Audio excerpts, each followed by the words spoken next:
Looking back, it's funny how easily we trust, how readily we hand over our children, our faith, our peace of mind to the people who seem on the surface to be exactly what they present themselves as. I was one of those people, a parent who thought I knew my town, my school, and especially the teachers. We all did, and that, I suppose, was our first mistake long before anything truly went wrong. It was 10 years ago, almost to the day. My son Leo was in Mrs. Albright's fourth grade class at Northwood Elementary. Northwood wasn't some sprawling city school, it was nestled on the edge of town, backing onto a small forest preserve far enough from the main road that you could hear the cicadas hum louder than any traffic. Most of the staff had been there forever, including Mrs. Albright. She was an institution, a fixture in our quiet little community. Her hair, perpetually the color of spun silver, was always pulled back in a neat bun, and she wore these sensible cardigans no matter the season. She had a laugh that sounded like wind chimes and a smile that could melt even the most stubborn child's scowl. Every parent loved Mrs. Albright, every single one of us. I remember volunteering a lot that year. Leo was going through a tough time adjusting to fourth grade, new teacher, new friends, the usual anxieties. I felt a need to be present to bridge the gap between home and school for him, so I offered to help out with everything: classroom decorations, field trip chaperoning, even just cutting out construction paper shapes for art projects. That meant I spent a fair amount of time in Mrs. Albright's classroom, seeing her in action, interacting with the kids, observing the daily rhythm of their lives. And what I saw only reinforced what everyone already knew: she was a gem. Patient, kind, firm when she needed to be, but always with that underlying current of warmth. The classroom itself was a comfortable, if a little dated, space. Large windows looked out onto the playground, and beyond that, the tree line. In the fall, the leaves would turn vibrant shades of red and gold, making the view almost picturesque. Inside, there were colorful posters, neat stacks of books, and a general air of organized chaos, exactly what you'd expect from a room full of 9- and 10-year-olds. It felt safe, utterly normal. It was a place where nothing bad could ever happen. Our town was small, the kind where everyone knew everyone else's business, or at least thought they did. Crime was almost non-existent. A stolen garden gnome was big news. The idea of anything truly sinister happening within our town limits, especially within the hallowed halls of Northwood Elementary, was laughable. We locked our doors more out of habit than fear. Our biggest concern was usually a deer wandering into someone's vegetable patch. I trusted the school, I trusted the system, and I certainly trusted Mrs. Albright. My initial vulnerability, looking back, wasn't a mistake I made alone, but a collective blind spot we all shared. We were so comfortable, so secure in our bubble of normalcy that we failed to see the cracks forming until they were canyons. We were isolated not by geography, but by our own serene assumptions about the world around us. The first hint that something was off wasn't a blaring siren or a dramatic event. It was much subtler, more insidious. It happened during my usual Friday afternoon volunteer slot. The kids had just left for their last recess of the week, and Mrs. Albright was tidying up, her back to me as I put away some art supplies. The room, usually buzzing with the echoes of children's laughter and chatter, was suddenly startlingly quiet, and then I heard it. A faint, almost imperceptible sound coming from the back corner of the room, near Mrs. Albright's desk. It was a small, delicate click. Not the click of a pen or a stapler or anything else you'd expect in a classroom. This was mechanical, sharp, precise, and utterly out of place in the warm, slightly dusty silence of the empty room. It was like the sound of a very old, very intricate lock turning, or perhaps a small box snapping shut. Mrs. Albright didn't react. She continued to stack books, humming a quiet tune to herself. I paused, my hand hovering over a bin of crayons. Did I imagine it? The sound had been so soft, so fleeting. I glanced around the empty classroom, then back at Mrs. Albright's desk area. Nothing seemed amiss, no one else was there. The windows were closed, the door was shut tight. The sun was beginning to dip lower, casting long shadows through the window onto the polished linoleum floor. The silence that followed felt heavier now, charged with something I couldn't quite name. It wasn't just the absence of noise, it was an active quiet, a hush that pressed in from all sides. A strange, prickling sensation bloomed on the back of my neck. It was the first time I'd ever felt anything but warmth and comfort in Mrs. Albright's classroom. The air, which had been perfectly normal moments before, suddenly felt different, cooler perhaps, or just stiller. My eyes darted to Mrs. Albright, still humming, still unconcerned. Had she not heard it, or had she heard it and simply found it unremarkable?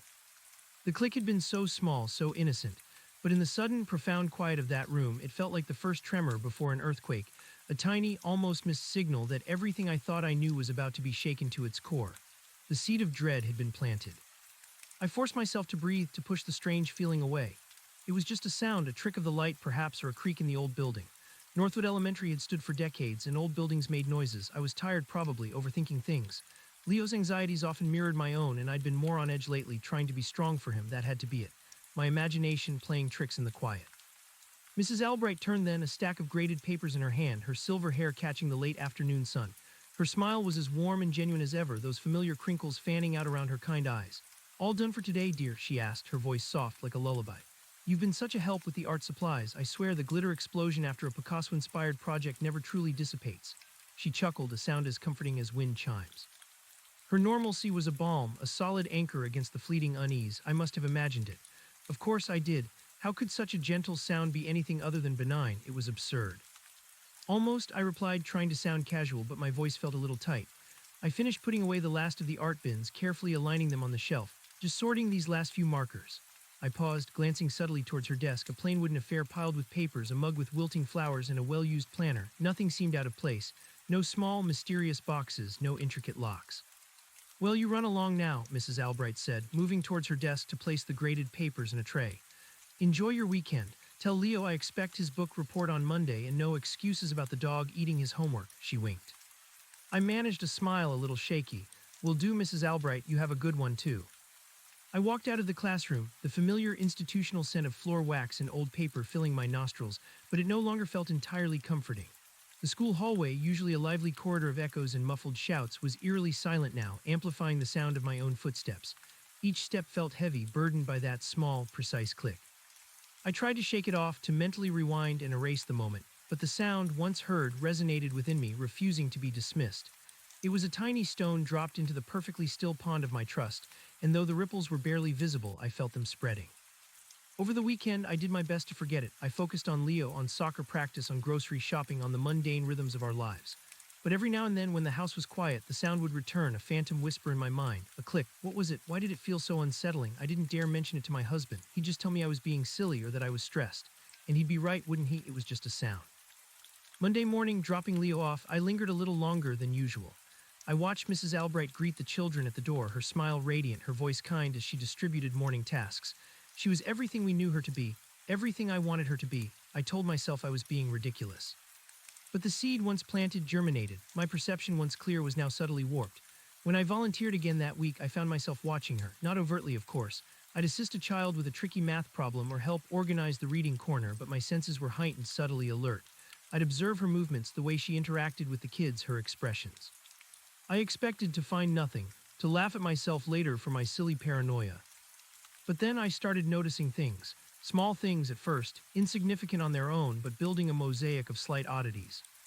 One afternoon, I was helping students with an art project, making papier-mâché masks. It was messy, chaotic, and wonderful. Mrs. Albright was moving around the room, offering guidance, praising effort. At one point, she stopped by her desk out of the main flurry of activity.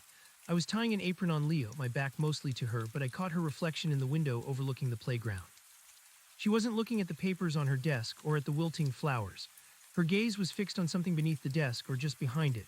Her expression was neutral, almost vacant, as if lost in thought, but her hand, unseen by the children, subtly traced the outline of something on the desk's underside. It was a fleeting gesture, barely there, and then she straightened, her usual smile instantly reappearing as she turned to help a child who'd gotten papier-mâché paste in his hair.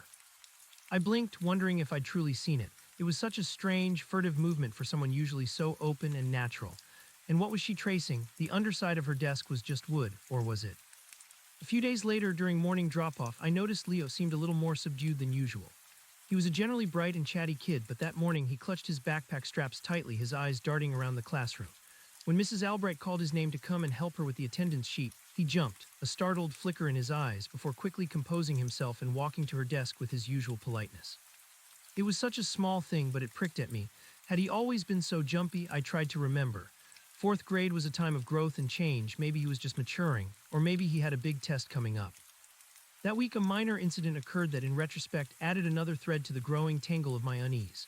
One of the girls, Chloe, was distraught because her favorite colored pencil, a shimmering violet she called Midnight Galaxy, was missing from her pencil case. She swore she'd had it that morning. Mrs. Albright, with her usual calming demeanor, helped Chloe search her desk, the floor, the surrounding area. No Midnight Galaxy. "Don't worry, dear," Mrs. Albright said, gently patting Chloe's shoulder.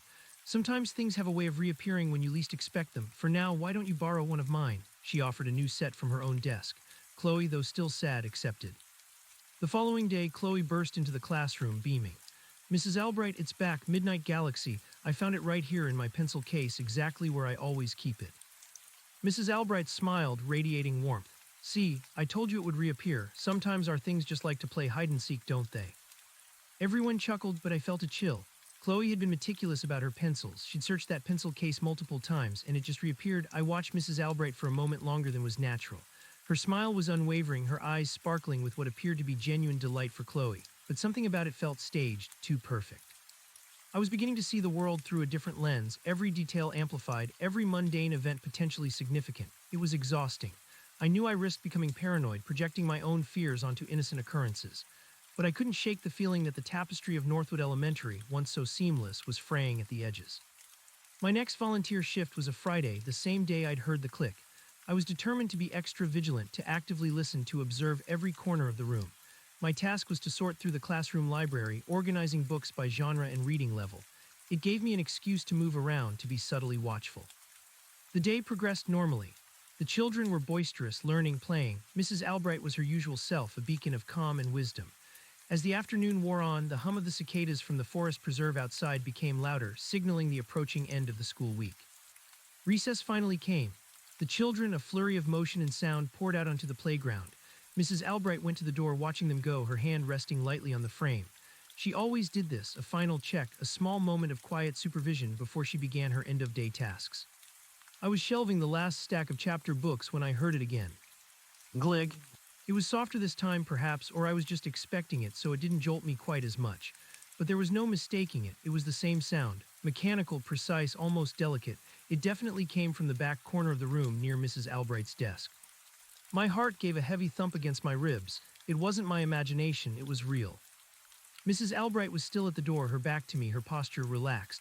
She showed no sign of hearing anything. Did she know? Was she so accustomed to it that it was just part of the background noise for her, or was she feigning ignorance? A cold knot formed in my stomach. This was beyond coincidence. This was an undeniable pattern, a hidden mechanism within the everyday fabric of the classroom. I pretended to adjust a book on a high shelf, subtly craning my neck to see Mrs. Albright's desk area. From my angle, I couldn't see anything clearly.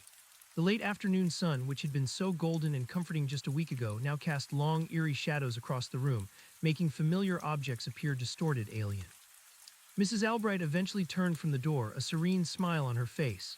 "Ah, peace and quiet," she murmured, more to herself than to me. She began tidying up the art table, wiping away stray smudges of paint.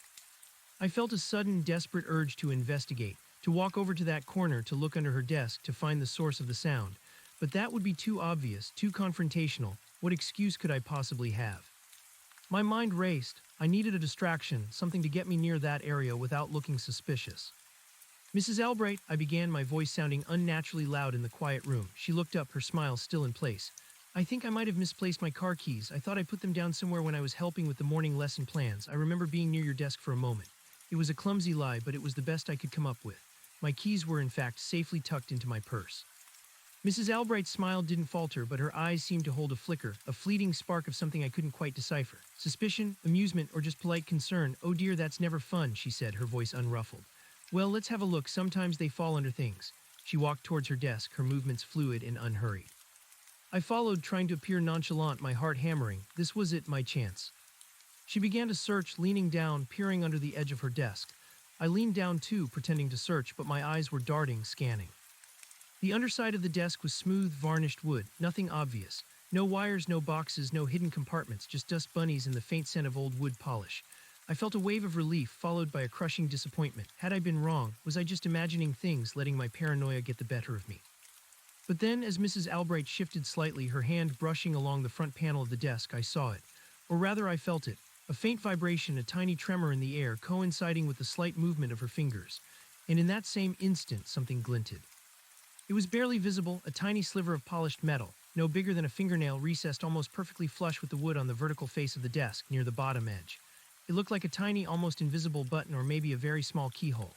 It was so expertly concealed, so perfectly integrated into the grain of the wood, that you never notice it unless you were specifically looking for something, or if the light hit it just right. My breath hitched. My car keys, of course, were nowhere to be found under the desk. Mrs. Albright straightened up, her expression regretful. "No luck, I'm afraid. Perhaps they're in your bag." I nodded, feeling a cold dread seep into my bones. "Yes, you're probably right," I mumbled, forcing a smile that felt like a grimace. "I'm always doing that." I retreated, my mind reeling. A hidden button, a keyhole, what was it for, and how was it connected to that click? Was it a switch, a lock? My rational mind screamed that it was nothing, an innocent detail on an old piece of furniture. but the prickling sensation on my neck had returned, stronger than ever. I left that day with a profound sense of unease. The classroom, once a sanctuary, now felt like a stage, and Mrs. Albright, the beloved teacher, a performer whose true role was hidden beneath layers of practiced smiles and gentle words. The days that followed were a torment of suspicion and self-doubt. I questioned everything. Was Leo acting differently? He seemed a little quieter sometimes, more prone to sighing when asked about school. But he was 9. Didn't all 9-year-olds sigh? He still talked about his friends, about recess games, about Mrs. Albright's kindness. "She's the best mom," he'd say without hesitation. "She helps us with everything." I tried to subtly pry. "What kind of things does she help you with, sweetie?" "Oh, he'd shrug, engrossed in a video game. "Hard math problems, or if someone's sad, she always knows what to do." "Does she ever do anything unusual?" I probed, trying to sound casual. Leo paused his game, looking at me with his wide, innocent eyes. "Unusual like what?" I immediately regretted the question. "Oh, nothing, sweetie, just wondering if she ever tells funny stories or has special routines." He shook his head. "Not really, she just teaches and helps." He went back to his game. His lack of concern only deepened my own. Was he oblivious, or was he guarded? No, that was too far. He was a child, my child. He wouldn't be guarded with me. The school community, meanwhile, remained steadfast in its adoration of Mrs. Albright. At a PTA meeting that month, her name came up repeatedly in glowing terms. "She's a miracle worker," one mother gushed. "My daughter absolutely adores her." Another added, "Northwood wouldn't be Northwood without her." I sat there nodding along, my smile fixed, feeling like an imposter. How could I even begin to voice my vague, unsettling suspicions against such a unified chorus of praise? I would sound mad, paranoid. The click became my haunting soundtrack. It played in my head at odd moments, when I was washing dishes, when I was trying to fall asleep, when I saw Mrs. Albright waving cheerfully at us from her classroom window during pickup. I needed to know what it was, what that tiny hidden button controlled. I started doing research discreetly. I looked up old floor plans of Northwood Elementary, hoping to find some indication of a hidden room or a storage area attached to Mrs. Albright's classroom. There was nothing. Just the standard layout: classroom, coat closet, small utility closet, no secret annexes. My next volunteer day was for a special project, organizing supplies in the storage room located in the main office hallway. This room was a chaotic repository for everything from spare textbooks to forgotten, lost and found items. It was also, crucially, directly across the hall from Mrs. Albright's classroom. This gave me an opportunity to be near the classroom without actually being in it, and thus to observe from a slightly different, less exposed vantage point. I arrived early that day, armed with an extra-large coffee and a knot of anxiety in my stomach. The school was still mostly quiet, the morning rush yet to begin. I greeted the principal's secretary, Mrs. Gable, a kindly woman with a passion for knitting, and started my task in the storage room. It was dusty, cramped, and smelled faintly of old paper and mothballs. My plan was simple: leave the storage room door slightly ajar, giving me a narrow field of vision into the hallway and, more importantly, a sliver of Mrs. Albright's classroom door. I'd listen, I'd watch, I'd wait for that sound. The morning unfolded slowly. Children arrived, their laughter and chatter echoing through the halls. Mrs. Albright's door opened and closed, her cheerful voice a familiar sound. I sorted through stacks of construction paper, my ears straining, my heart thrumming. At one point, Mrs. Albright left her classroom, presumably for the staff room or to use the main office printer. Her door was left ajar. I could see the edge of her desk from my vantage point and the general layout of the front of the classroom. A few minutes later, she returned. I heard her footsteps, then the soft creak of her classroom door as she pushed it open wider. She walked directly to her desk, her back to the open doorway. She reached down, her hand disappearing below the desk's surface. And then I heard it, clear as a bell, despite the distance and the faint background noise of the school. Glig. It was immediately followed by a soft, almost imperceptible whirring sound, like a tiny, well-oiled mechanism engaging. It was so faint I almost missed it. And then a low, mechanical thud. My breath caught in my throat. What was that? It wasn't just a simple button. It was connected to something, something that moved, something that locked or unlocked or perhaps even opened and closed. I gripped a dusty box of old overhead transparencies, my knuckles white. Mrs. Albright, after that series of subtle sounds, straightened up. She adjusted a stack of papers on her desk, then walked to the whiteboard, picked up a marker, and began writing the day's agenda. As if nothing at all had happened. As if the very air hadn't just vibrated with the sound of a hidden secret. I felt a surge of adrenaline, cold and sharp. This was real. This wasn't paranoia. This was concrete evidence that something clandestine was happening in Mrs. Albright's classroom. The rest of my volunteer shift passed in a blur. I continued to sort to appear busy, but my mind was consumed by the mystery. The click, the whir, the thud. What did it activate? What did it open? And why was Mrs. Albright so secretive about it? That evening I couldn't sleep. The image of that tiny, flush-mounted button burned in my mind. The casual way Mrs. Albright had activated it as if it were the most normal thing in the world, but it wasn't normal, not in a fourth grade classroom. I decided I needed to get closer. I needed to see what that button did. The next time I volunteered, I made sure it was during the school day, not after hours. I offered to help Mrs. Albright with anything that required her attention, specifically hinting that I could help clean or reorganize parts of the classroom. My goal was to be in the room when she needed to use the mechanism, or to find an opportunity to examine the desk more closely myself. She assigned me the task of sorting art supplies in the back cabinet, coincidentally, very close to her desk. As I worked, I kept an eye on her. She seemed, as always, unflappable. She taught a lesson on fractions, helped students with their reading, and mediated a minor dispute over a shared crayon. The end of the day approached. The clock on the wall seemed to tick louder, each second stretching into an eternity. I knew recess was coming, the time when she'd typically activate the mechanism. Finally, the bell rang, a cheerful metallic sound that signaled freedom for the children. They scrambled to line up, grabbing their coats and lunchboxes. Mrs. Albright, with her usual grace, ushered them out, reminding them to be safe on the playground. As the last child exited, giggling, Mrs. Albright turned from the doorway. She surveyed the quiet, empty room, a faint smile on her lips. Then slowly, deliberately, she walked towards her desk. My heart pounded. This was it. I pretended to be engrossed in sorting a bin of dried-up markers, but my peripheral vision was laser-focused on her. She reached her desk. She didn't hesitate. Her left hand went straight for the underside, a swift, practiced movement. I saw her fingers press inward. Glig. This time the sound was louder, sharper, because I was closer. It was immediately followed by the faint whirring sound. I saw Mrs. Albright's head tilt slightly, as if listening, ensuring the mechanism had engaged. Then the low thud. My eyes darted. The sound came from the desk itself, or perhaps directly beneath it. I saw her hand withdraw. Her expression was utterly serene. She then walked to the whiteboard and began erasing the day's lessons, humming quietly. What had just happened? My mind raced, trying to put the pieces together. The desk, the hidden button, the click, whir, thud. I had to see it. I couldn't leave without knowing. I took a deep breath, trying to calm my shaking hands. Mrs. Albright, I called out, my voice steadier than I expected. I think I just found a really old, dried-up marker here. Do you want me to just toss it, or is there a special place for disposables? She turned, her silver hair shimmering under the fluorescent lights. Oh, just toss it, dear. We have plenty. Thanks for your help, she smiled. I nodded, moving towards the trash can, which was situated near the very corner of her desk. As I bent to drop the marker, I quickly glanced down. And then I saw it. It wasn't a hidden door in the desk. It was something under it. Just beneath the desk, perfectly aligned with the back and side panels, was a narrow, flush-mounted strip of wood. It was expertly crafted, the grain perfectly matched, making it virtually invisible against the dark wood of the desk's underside. This strip of wood was perhaps a foot long and only a few inches deep, and it was now open, having dropped down by about an inch or so, forming a shallow, narrow ledge. Inside this newly revealed compartment, nestled snugly, were several small, dark-colored vials. They were made of thick, opaque glass, no bigger than my thumb, each sealed with a cork stopper. There were also a few slender metallic tools, almost like delicate surgical instruments or dental picks, laid neatly beside the vials. My blood ran cold. Vials, tools, in a fourth-grade classroom. This was not a secret candy stash. This was not a hidden drawer for personal items. This was something far more sinister. The hidden button wasn't just activating a lock, it was revealing a secret compartment filled with unknown substances and tools. I quickly straightened up, forcing my expression into one of mild indifference, as if I had merely tossed a marker. I risked another quick glance at Mrs. Albright. She was still erasing the board, humming her quiet tune. She had no idea I had seen it.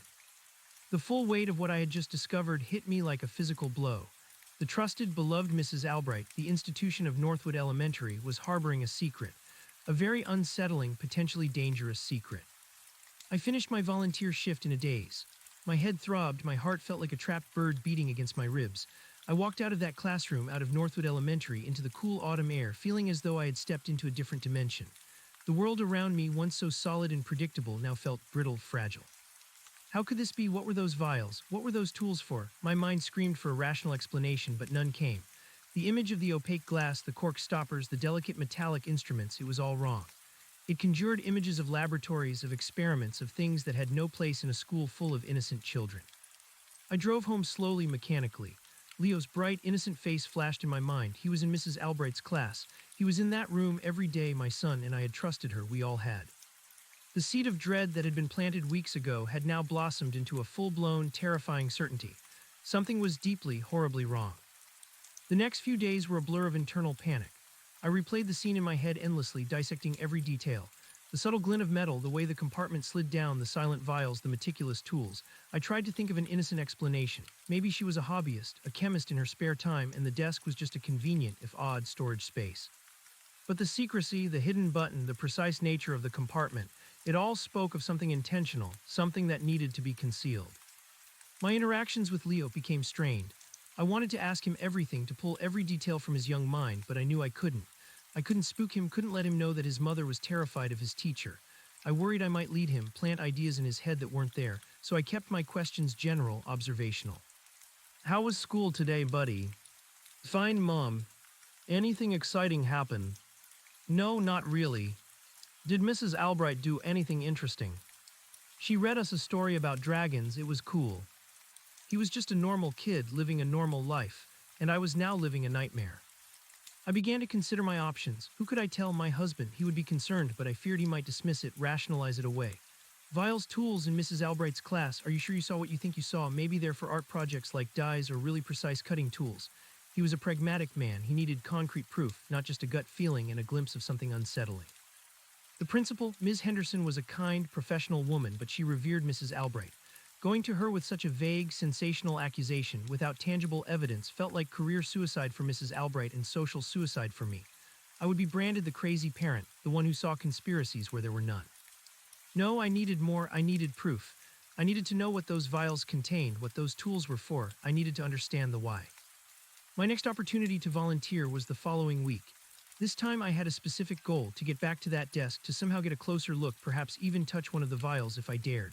The thought sent shivers down my spine, but the alternative, living with this gnawing uncertainty while my son was in that room, was unbearable. I concocted a new plan. I would offer to stay after school to help Mrs. Albright organize for the upcoming school play. This often meant moving furniture, sorting costumes, or preparing props, tasks that might naturally bring me into close proximity with her desk, or even require me to move it slightly. Mrs. Albright readily accepted my offer. That would be a tremendous help, she said, her smile as warm as ever. I have so much to do. We can start around 4 after the last of the children have been picked up. The day arrived thick with tension for me. I felt like a spy, an infiltrator in a world I once considered perfectly safe. Leo was excited. Mom's staying after with Mrs. Albright to help with the play, he told his friends, proud. The irony was a bitter taste in my mouth. 4 o'clock came, the last bus rumbled away, and the school fell silent. Mrs. Albright and I were alone in the classroom. She handed me a stack of play scripts. We need to organize these by character, and then I'd love your help moving some of these desks to clear space for stage rehearsals. My heart leaped. Moving desks, this was perfect. We started with the student desks, pushing them to the side of the room. It was heavy work, but I welcomed the physical exertion, hoping it would calm my racing mind. All the while, I kept an eye on Mrs. Albright, waiting for her to move towards her own desk. Finally, she said, "Now, if you don't mind, I could use a hand with my desk. It's a bit heavy, and I want to move it closer to the window for better light when I'm grading papers tonight." This was it, my chance. Of course, I said, trying to sound normal. Where do you want it? We approached the heavy wooden desk. It was an old model, solid and well built. I positioned myself on the side nearest the hidden compartment, my excuse being to lift the heavier corner. On 3, Mrs. Albright said, 1, 2, 3. We lifted, the desk groaned, scraping faintly against the linoleum floor. As we moved it, pushing it slowly, deliberately towards the windows, I seized my opportunity. My hand, pretending to brace the side for stability, slid along the underside of the desk.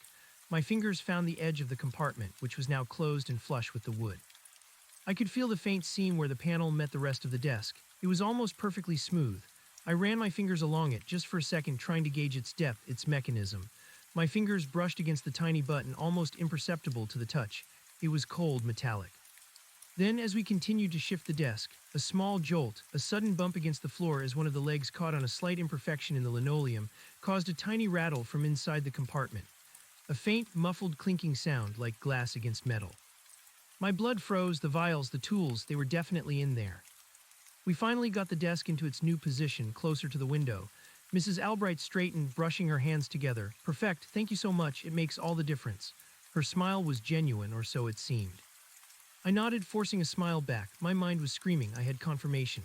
And I had a new, terrifying detail. The contents were loose enough to rattle. Whatever she was doing, it wasn't delicate lab work that required precise, unmoving instruments. The rest of the evening was a blur. I helped Mrs. Albright sort costumes, fold props, and arrange chairs. I maintained my facade, but every fiber of my being was screaming. My son, my precious Leo, was spending hours every day in a classroom where a secret compartment holding mysterious vials and tools was hidden beneath his teacher's desk. I left Northwood Elementary that night feeling a profound sense of horror. The once charming school, bathed in the soft glow of the setting sun, now felt sinister, its familiar facade hiding a chilling secret. The innocent cicadas outside seemed to hum a different tune, one of warning, not comfort. I knew with absolute certainty that I could not let this go. I had to expose it. But how? What would I say? How could I prove it? And what exactly was I trying to prove? That Mrs. Albright had a hidden compartment, or that the contents were dangerous? I still didn't know what they were. The fear for Leo was overwhelming. I looked at him that night as he slept, his chest rising and falling rhythmically, his face peaceful. How could I protect him from something I couldn't even name? I considered taking a picture of the compartment, but how? I couldn't just walk in there with my phone. I needed to access it, open it, capture concrete evidence. It felt like something out of a spy movie, utterly alien to my suburban life. I spent the next few days in a state of high alert. Every interaction with Mrs. Albright, every piece of homework Leo brought home, every conversation at pickup felt loaded with unspoken meaning. I scrutinized Mrs. Albright's face for any telltale sign, any crack in her perfect composure, but there was none. She remained the beloved, dependable teacher, a pillar of the community. The only thing I noticed, which I couldn't be sure was new, was a very faint, almost imperceptible smell in the classroom sometimes. It wasn't the usual scent of paper and crayons and children. It was a faint metallic tang, almost like old pennies or something slightly acrid. It was so fleeting, so subtle, that I often wondered if I was imagining it, my heightened senses playing tricks on me. But it would appear, disappear, then reappear, always in the vicinity of Mrs. Albright's desk. The metallic smell, the clinking vials, the precise tools, these details painted an increasingly disturbing picture, one that screamed chemistry or something far more chilling. The thought crystallized, a dark, jagged shard in my mind. Experiments on whom, for what purpose? The implications were monstrous, unimaginable in the context of a fourth-grade classroom. My unease festered, turning into a constant, low-level hum of anxiety. I watched Leo with a hawk's eye, scrutinizing his every move, every mood. He still seemed himself, cheerful and energetic most of the time, but sometimes a fleeting weariness would cross his face, a slight hesitancy in his step. Was I imagining it? Was I projecting my own fears onto him? I couldn't tell anymore. My judgment felt clouded, my perception warped by this terrible secret. I needed to act. I couldn't just live with this knowledge, but what could I do? Every scenario I played out in my head ended with me looking like a hysterical, paranoid parent, Mrs. Albright's reputation unblemished and Leo still in her care. I needed proof, something undeniable. My next volunteer slot was the following Tuesday. I had decided to go for broke. I would create an opportunity to access that compartment, to see the vials and tools up close, perhaps even to grab one. It was a terrifying prospect, but the alternative was living in this agonizing uncertainty. My plan was reckless but simple. I would feign a sudden illness, a dizzy spell, something that would require me to lie down for a moment. This would ideally happen when Mrs. Albright was out of the room or distracted, allowing me a brief, crucial window of opportunity. The day arrived, colder than usual, with a thin, persistent drizzle tapping against the classroom windows. The air inside felt thick, heavy with unspoken tension, or perhaps that was just my own heightened senses. Mrs. Albright was her usual radiant self, teaching a lesson on ecosystems, her voice gentle as she explained the delicate balance of nature. The irony was not lost on me. I spent the morning helping with a science project, moving between tables, assisting children with their diagrams. My heart was a frantic drum against my ribs. I kept glancing at Mrs. Albright's desk, now positioned by the window, its dark wood gleaming faintly in the dim light. The compartment was closed, invisible. The kids broke for lunch, their chairs scraping noisily as they pushed back, a flurry of lunchboxes and excited chatter. Mrs. Albright supervised their exit, her cheerful voice calling out reminders about polite cafeteria behavior. Once the last child was gone, she turned, surveying the now empty room. "Ah, a moment's respite," she chuckled, more to herself than to me. "I think I'll just pop over to the staff room for a cup of tea. Would you like anything, dear?" This was it, my chance. "Oh, no thank you, Mrs. Albright," I said, trying to keep my voice even. "I think I'll just tidy up a bit here." I gestured vaguely at a stack of discarded paper on a nearby table. She nodded, her kind eyes twinkling. "All right then, I'll be back in about 10 minutes. She walked out, her footsteps echoing down the hall, then fading. The moment the door clicked shut, the silence in the room became absolute, pressing down on me. My hands were shaking so badly I had to clench them into fists. My breath hitched in my throat. I was alone. I walked quickly, silently towards Mrs. Albright's desk. Every instinct screamed at me to run, to leave, to forget everything I had seen. But Leo's face flashed in my mind, and that image propelled me forward. I knelt beside the desk, my eyes scanning the underside. The tiny button was there, a dark speck against the polished wood. My finger, trembling, pressed it inward. Glig. It was louder in the absolute quiet of the room, a sharp, unnerving sound. Then the faint whirring like a miniature clockwork mechanism, and finally the soft thud as the narrow wooden panel slid down, revealing the compartment. There they were, the small, dark-colored vials arranged neatly, almost clinically, each sealed with a cork stopper. There were 6 of them identical in size and shape. Beside them lay the slender metallic tools, gleaming faintly in the dim light, 2 that resembled delicate forceps, one with a curved, needle-like tip and another that looked like a miniature spatula. They weren't art tools. They were far too precise, too sterile-looking. My heart hammered against my ribs, a wild bird trapped in a cage. What were these dyes, chemicals, poisons? My mind reeled. The metallic, acrid smell I'd sometimes caught seemed stronger now, emanating faintly from the open compartment. I reached out, my hand hovering over the vials. I had to take one, proof, tangible, undeniable proof. My fingers closed around one of the vials. It was cold, smooth, heavier than I expected. The glass was so dark, so opaque that I couldn't see its contents. I started to pull it out, to slip it into my pocket. And then I heard it, footsteps. Not far away, coming down the hallway, Mrs. Albright. She was back early. Panic seized me, my breath caught in my throat. I couldn't let her see me. I couldn't let her know. My hand fumbled, the vial slipped. It didn't shatter, instead it tumbled, bouncing once on the edge of the compartment, then landing with a soft, muted thud onto the plush carpet beneath the desk. The cork stopper, however, dislodged. A faint wisp of something, almost imperceptible, rose from the now open vial. It was colorless, odorless initially, but then a slight, almost sweet yet cloying scent, mixed with that familiar metallic tang, reached my nostrils. My eyes immediately began to water, a strange, burning sensation behind them. I didn't dare try to retrieve it. There was no time. The footsteps were getting closer, right outside the door. In a frantic motion, I pushed the button again, trying to close the compartment. It whirred, and the panel slid back into place, flush with the desk's underside, just as the door began to open. I scrambled up, my back to the desk, my hands frantically wiping at my burning eyes. I tried to look busy, to appear casual, but my heart was a frantic drum and my body was rigid with fear. Mrs. Albright stepped into the room, a steaming mug in her hand. "Ah, back already," she said, her voice bright. She paused, her gaze sweeping over the room, then landing on me. Her smile faltered just for a fraction of a second. "Are you all right, dear? Your eyes seem a little red." My mind raced, the vial, the smell, my burning eyes. I needed an explanation. "Oh," I stammered, forcing a laugh. "Yes, completely fine. Just my allergies, you know. The dust in here sometimes sets them off. I was just tidying up that old stack of papers, and they were quite dusty." I gestured wildly at the table I'd been near earlier, a plausible if clumsy lie. She looked at me, her smile slowly returning, though her eyes seemed to linger a moment longer than usual. "Ah, yes, this old building does have its dusty corners," she said, her voice gentle. "Perhaps you should step outside for a moment, get some fresh air." "Good idea," I said quickly, grateful for the excuse. I'll be right back." I practically fled the classroom, my heart pounding, my lungs burning, my eyes stinging. I walked briskly down the hall, trying to appear normal until I reached the school's main entrance. I pushed open the heavy double doors and stepped outside into the cool, drizzly air, gulping in deep breaths. The burning in my eyes subsided, but a new sensation began to creep over me. A subtle lightheadedness, a faint hum in my ears, and a strange, almost pleasant warmth spreading through my limbs. It was subtle, insidious. I shook my head, trying to clear it. Allergies, I told myself. It had to be allergies. But the image of the spilled vial, the wisp of colorless vapor, the metallic sweet scent, it was seared into my mind. I had inhaled something from that vial. I stayed outside for a few minutes, leaning against the cold brick wall, letting the cool air clear my head. When I felt somewhat composed, I went back inside, trying to appear as if nothing had happened. Mrs. Albright was now at her desk, sipping her tea, marking papers. She glanced up as I entered, offering a small, reassuring smile. "Feeling better?" "Much better, thank you," I replied, my voice still a little shaky. I avoided looking at her desk, at the spot where the vial must still be lying, hidden under the carpet. The rest of the day was a blur of heightened paranoia. Every sound, every movement, every casual glance from Mrs. Albright felt charged with meaning. I imagined her knowing, her eyes following me, a silent accusation in their depth. The lightheadedness persisted, a faint, disorienting fog in my brain. My allergies never made me feel like this. When it was time for pickup, I practically dragged Leo out of the classroom. "How was your day, sweetie?" I asked, my voice a little too eager, my gaze searching his face for any sign of what? Dizziness, confusion, a metallic tang on his breath. "Good, Mom," he said, swinging his backpack.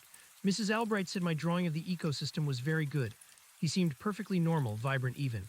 My own fleeting symptoms seemed to intensify my fear for him. Had he been exposed, was this what was in the vials? That night, the subtle changes within me continued. The lightheadedness became a persistent buzz, and I noticed a slight tremor in my hands when I tried to hold them still. My sleep was restless, filled with vivid, confusing dreams of glass vials and Mrs. Albright's serene, unreadable smile. I knew I couldn't just dismiss this as allergies. I had inhaled something from that vial, and whatever it was affecting me. The implications were horrifying. If a brief exposure could cause these symptoms in an adult, what could prolonged, perhaps daily, exposure do to a developing child? My mind went back to Leo's occasional subdued moods, the jumpiness I'd dismissed. Was it possible he was experiencing something similar or worse?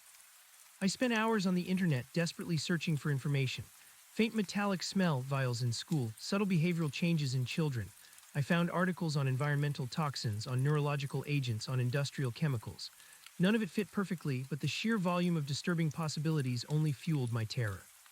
The descriptions of symptoms, dizziness, tremors, mood swings, memory issues resonated with what I was experiencing and with vague anxieties I had about Leo.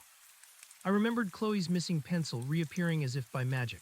What if it wasn't magic? What if it was suggestion? What if whatever was in those vials dispersed in the air was designed to subtly alter perception, to influence behavior? It sounded insane. Paranoid, but I couldn't shake the chilling thought. I had to get that vial, I had to know what was in it. But how? Mrs. Albright would be extra vigilant now. She had seen my red eyes, my hasty retreat. She might suspect something. I decided I couldn't risk going back into the classroom on my own. I needed help. But who? My husband still felt like a long shot given his pragmatic nature. He needed to see it, touch it, feel it for himself. Then a thought sparked. My best friend Sarah, she was a nurse, practical, observant, and fiercely loyal. She wouldn't dismiss me, she would listen. And she had a scientific mind. Maybe she could help me figure out what I was dealing with. I called her that evening, my voice tight with suppressed fear. Sarah, I need to talk to you. I've discovered something incredibly disturbing at Northwood. It's about Mrs. Albright. Sarah, bless her, listened patiently as I poured out the entire story. The click, the hidden compartment, the vials, the tools, the faint metallic smell, my own symptoms after inhaling the vapor, Chloe's reappearing pencil, Leo's subtle changes. I laid it all out, trying to sound as rational as possible, despite the hysteria bubbling beneath my calm facade. There was a long silence on the other end of the line. I braced myself for dismissal, for gentle advice about stress and imagination. Okay, Sarah finally said, her voice serious, stripped of its usual cheerful lightness. Okay, this is a lot, and it's definitely not normal. Vials, tools, in a fourth grade class, no, and your symptoms, that's a red flag, a huge one. A wave of relief washed over me so strong I almost wept. She believed me. But what do? I whispered, the dam of my composure finally breaking a little. I feel like I'm going crazy. I can't go to the principal with this. I have no proof. And what if she knows I know? What if she's dangerous? All right, calm down, Sarah said, her nursing instincts kicking in. First, you are not going crazy. Your observations are solid. Second, we need to be strategic. You're right, going in guns blazing will just get you branded a lunatic, and Mrs. Albright will tighten her security, whatever that means. We need proof, concrete, undeniable proof. But how? I asked, desperation creeping back into my voice. I can't just walk in there and take a vial. I tried. She almost caught me. You can't, but maybe I can, Sarah said, a determined edge in her voice. I volunteer at the school carnival every year, setting up the first aid station. It's coming up in a few weeks, right? My heart leaped. Yes, it's in 3 weeks. Perfect. The school will be a madhouse. People everywhere, things being moved, chaos is our friend. And I'll have a legitimate reason to be in and out of classrooms, setting up emergency kits, checking power outlets, whatever. I can get into her classroom. I can find that compartment, and I can get you a sample. A glimmer of hope, sharp and exhilarating, cut through my dread.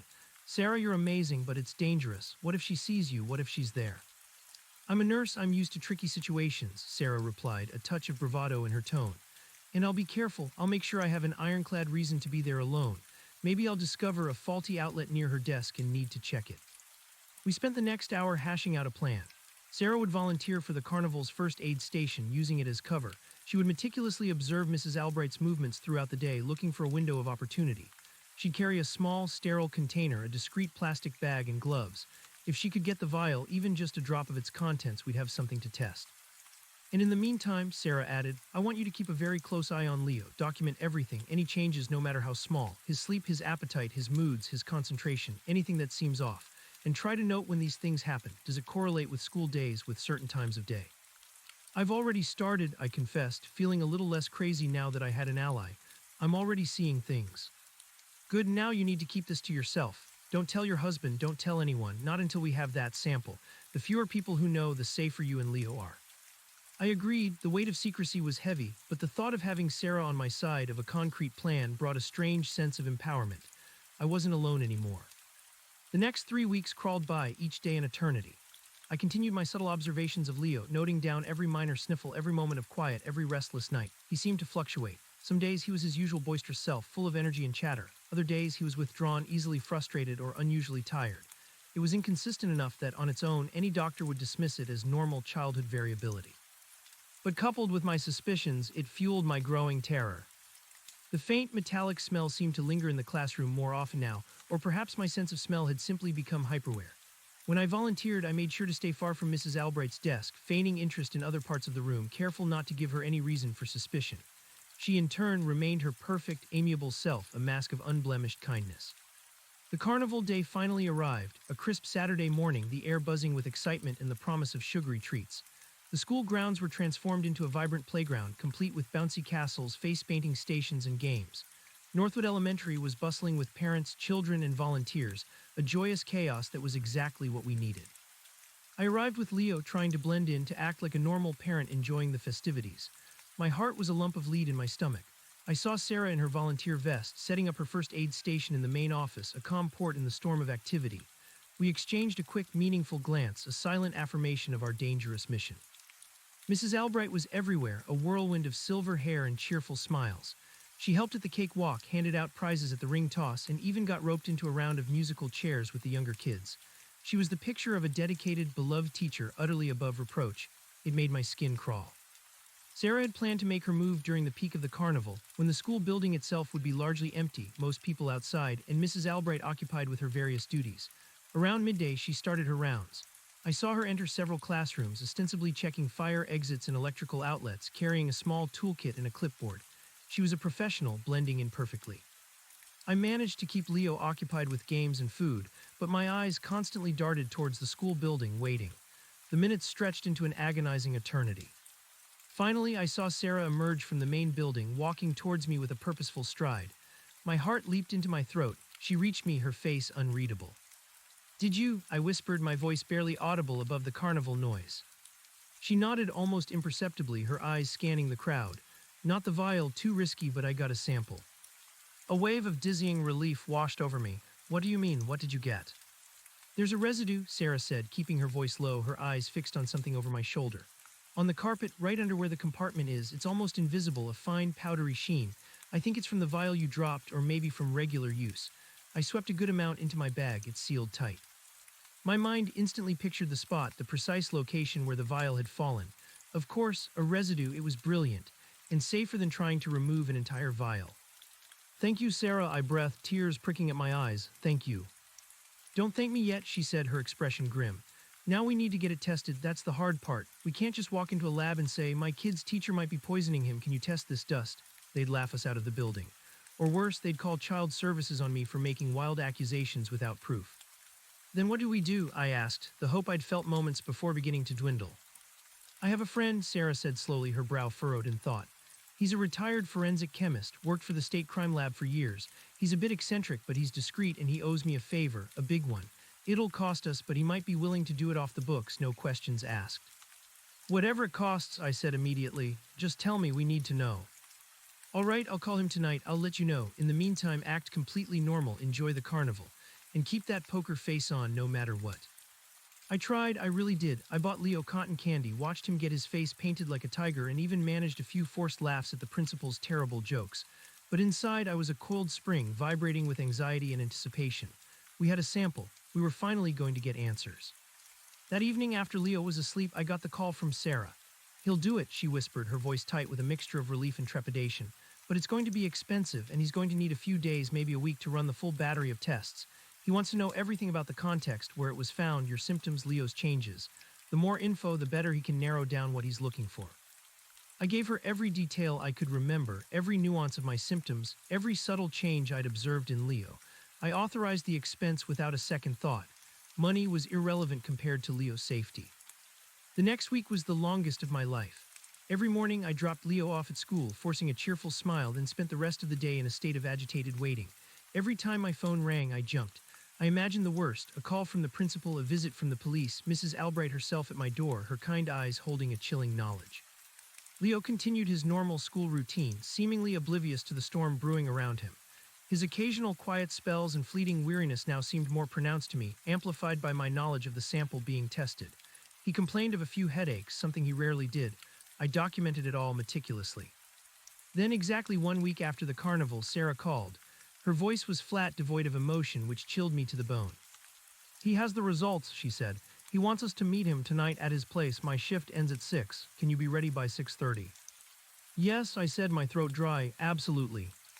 "Don't tell your husband," she reiterated. "Just say you're going out with me." I hung up, my hands trembling. This was it, the moment of truth. Sarah picked me up punctually at 6:30. She was dressed in casual clothes, her face pale, her lips pressed into a thin line. She didn't speak much on the drive, her gaze fixed on the road. The silence in the car was heavy, suffocating. We drove out of town, past the familiar suburban streets, into a quieter, older neighborhood with winding roads and large, overgrown gardens. Sarah pulled up to a dimly lit house, slightly dilapidated, with a porch light flickering erratically. It looked exactly like the home of an eccentric, retired chemist. She led me up the creaking steps and knocked. The door opened almost immediately, revealing a man with a wild shock of white hair, bushy eyebrows, and sharp, intelligent eyes that darted between us. He was smaller than I expected, dressed in a faded cardigan and spectacles perched on the end of his nose. "Sarah and her friend," he said, his voice raspy, a hint of impatience in his tone. Come in, the results are interesting." We stepped into a cluttered living room filled with stacks of books, scientific journals, and what looked like old lab equipment. The air smelled faintly of chemicals, a clean, sterile scent that was disturbingly familiar. "Arthur, this is," Sarah began, but he cut her off with a wave of his hand. "Doesn't matter. What matters is the sample. Sit." He gestured to 2 overstuffed armchairs, clearing a pile of papers from one. We sat, my heart pounding so hard I felt lightheaded. Arthur, the chemist, sat opposite us, peering at us over his spectacles. He held a thick file, and on the small coffee table in front of him there was a small, sealed plastic bag, identical to the one Sarah had used. Inside, I could see a faint trace of the powdery residue. "All right," Arthur began, his voice gravelly. "The sample, a composite. Your friend was quite resourceful. And you, young lady," he nodded at me, "were quite accurate in your observations. The acrid smell, the metallic tang, it all points to a specific class of compounds." He opened his file, thumbing through some papers. "This residue, it's a mixture, a very carefully balanced mixture, I might add. The primary component, the most prevalent, is a synthetic derivative of a plant alkaloid, specifically something similar to a tropine alkaloid, but chemically altered for stability and specific effects." I stared at him blankly. "Tropine alkaloids." "Belladonna, datura, scopolamine, those families," he clarified, seeing my confusion. "Powerful deliriants, hallucinogens, sedatives, depending on dosage, but this isn't crude plant extract. This is a refined, synthesized version, and it's not alone. It's combined with trace elements of certain heavy metals, specifically cadmium and thallium." My blood ran cold. I knew those names. Heavy metals, poisons. "Why heavy metals?" Sarah asked, her voice tight. "What would that do?"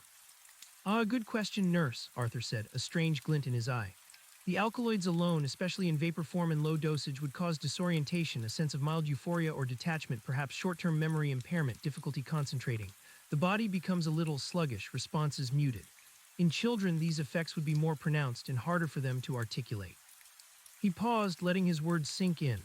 My mind immediately flashed to Leo's jumpiness, his quiet moments, his complaints of headaches. "But the heavy metals," Arthur continued, his voice dropping slightly, "they are the long-term component. They accumulate in the body. They are neurotoxins.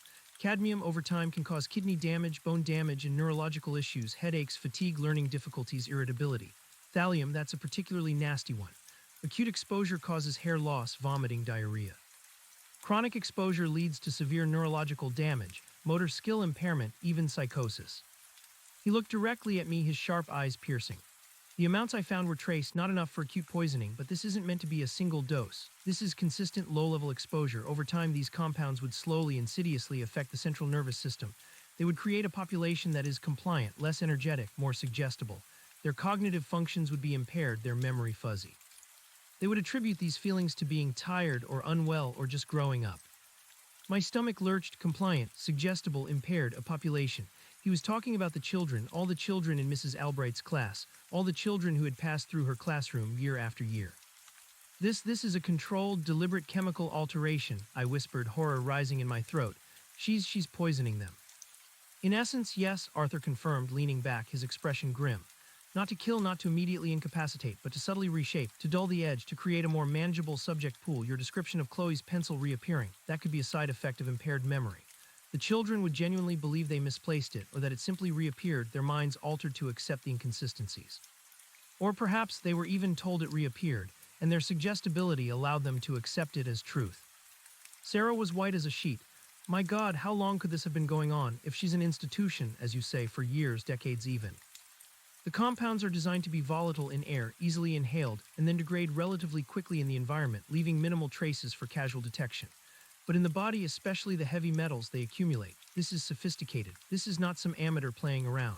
This is someone with knowledge of advanced chemistry and pharmacology with a very specific, very chilling goal. He tapped the file. I also found traces of a binding agent, a fine polymer that would help these compounds adhere to dust particles, keeping them airborne longer, ensuring consistent low-level exposure over a school day. And the tools, the delicate forceps and spatula, consistent with handling and measuring these small, precise amounts. My mind flashed back to the faint metallic tang in the air, the whirring sound, the compartment, Mrs. Albright's serene expression. It wasn't a secret candy stash. It was a secret lab, a silent, invisible assault on the minds of innocent children. What about Leo? I choked out, my voice raw with terror. My son, what will this do to him long term? Arthur sighed, a sound heavy with regret. It's impossible to say without individual testing, but if he's been exposed consistently, he would likely be experiencing the cognitive dulling, the irritability, the fatigue, perhaps some memory issues. The heavy metals, those are the real concern for the future. They can cause permanent neurological damage if not addressed. You need to get him out of that environment immediately. What about the other children? Sarah asked, her voice barely a whisper. Every child in that class, in past classes. Indeed, Arthur said, his eyes darkening. This is a mass poisoning, on a scale that's difficult to comprehend, perpetrated under the very nose of the community. The reality hit me with the force of a physical blow. Mrs. Albright wasn't just a bad teacher, she was a monster. A quiet, smiling monster, systematically undermining the cognitive development and long-term health of hundreds of children. What do we do now? I asked, my voice barely audible. We have the proof, this report, it's undeniable, isn't it? Arthur looked at me, a deep skepticism in his eyes. This report, young lady, is from a retired chemist, conducted off the books. It's not admissible in court, it has no chain of custody. It will be dismissed as the ramblings of an old eccentric and a hysterical mother. The school district, the authorities, they will protect Mrs. Albright. She is an institution. They will discredit you fast. You need more, you need official, undeniable proof. And you need to be very, very careful. My heart sank. He was right. We had the truth, but no official way to present it. What kind of proof? Sarah asked, ever practical. A sample legally obtained, tested by a certified lab, and surveillance. You need to catch her in the act, or at the very least, gather enough circumstantial evidence that it can't be dismissed. Arthur leaned forward, his voice dropping conspiratorially. This woman, if my assessment is correct, is intelligent, meticulous, and utterly ruthless. She has covered her tracks for years, perhaps decades. You are dealing with someone who has perfected her craft. Do not underestimate her. Surveillance, I stammered. How? Cameras, Arthur said, small ones, hidden ones in the classroom near her desk. They're cheap these days. You need to get one in there somehow and record the click, record the compartment opening, record her handling the vials. The idea felt impossible. Getting a camera into Mrs. Albright's classroom without her noticing, especially after my prior failed attempt, felt like a suicide mission. It's too risky, Sarah said, shaking her head. She'll find it, she's too careful. Then you need to create a situation where she has to use the mechanism, and you have an excuse to be in the room to plant the camera, Arthur countered. Or you need to get access to the school after hours. That's even riskier, break-in territory. We sat in silence, the enormity of the task weighing heavily on us. It felt like an impossible mission against an entrenched, beloved villain. What if we go to the police with your report and demand they investigate? I suggested, clutching at straws. They'll send a uniformed officer to the school. They'll ask Mrs. Albright about the secret compartment in her desk, Arthur said, a dry laugh escaping him. She'll show them an empty, innocuous desk drawer. She'll charm them. They'll find nothing. She'll have cleared everything out the moment she's defined. She'll have cleared everything out the moment she's alerted, Arthur finished, his voice flat. And you'll be labeled a pariah, a dangerous, delusional parent, and nothing will change. In fact, it will get worse. She will be warier. She will find new ways to hide her operations. And Leah, he will still be in her crosshairs, but now with a target on his back. His words hung in the air, heavy with the chilling weight of truth. The hopelessness I had felt moments earlier intensified, solidifying into a cold, hard knot in my stomach. He was right. Mrs. Albright, the benevolent queen of Northwood Elementary, was untouchable without irrefutable, unimpeachable evidence. So what do we do? I asked again, my voice barely a whisper, filled with the desperate plea of a cornered animal. We can't just let this continue. Arthur leaned forward, his elbows resting on his knees, his sharp eyes fixed on me. You can't. Your instincts are correct. You must act, but you must be smart. You must think like your adversary. She's operating under the guise of normalcy, protected by reputation and institutional inertia. To expose her, you need to peel back that normalcy layer by layer until the rot beneath is undeniable. But how do we get a camera into the classroom? Sarah interjected, her voice tight with frustration. It's impossible, she's there all day, and after school the janitorial staff, someone would see us. There's a way into every fortress, Arthur mused, stroking his bushy white eyebrows. You need an excuse, a legitimate reason to be there alone and unnoticed, a school event, a maintenance issue, a scheduled volunteer shift that appears routine but is. My mind raced. A volunteer shift. I had used those before, but Mrs. Albright was now suspicious of me. My previous attempt had confirmed her suspicion, even if she couldn't articulate what it was. I was a known quantity, a potential risk. Sarah, however. What about the art show? I suggested, a flicker of an idea sparking. Northwood holds an annual student art show. It's a big event, usually in a few weeks. Parents volunteer to hang up artwork, arrange exhibits. It often requires access to classrooms, sometimes after hours, to put up displays. Sarah's eyes lit up. That's it, the art show. It's chaos, especially the setup. Everyone is focused on their own kids' art or on arranging their stations. I could volunteer for setup. It often runs late into the evening after the custodians have left or they're busy elsewhere in the building. Precisely, Arthur affirmed, a faint smile touching his lips. A perfect storm of distraction and legitimate access. You could claim you're helping arrange the general display or perhaps even offer to help Mrs. Albright with her own class's contributions. Under the guise of helping, you gain entry, you create an opportunity. But how do we choose a camera? I asked, practicality cutting through the surge of hope. And where do we hide it? It needs to be tiny, and it needs to be reliable. Arthur nodded, pushing himself up from his chair. Come with me. He led us down a narrow, dimly lit hallway to a room at the back of his house. This room was clearly his private laboratory. Rows of chemicals in labeled bottles lined shelves, interspersed with microscopes, beakers, and various arcane instruments. The air was thick with the scent of his work, a blend of antiseptic and something faintly metallic, not unlike what I'd smelled in Mrs. Albright's classroom. On a workbench, amidst a tangle of wires and circuit boards, sat an array of miniature cameras. Some were no bigger than a thimble, others disguised as everyday objects.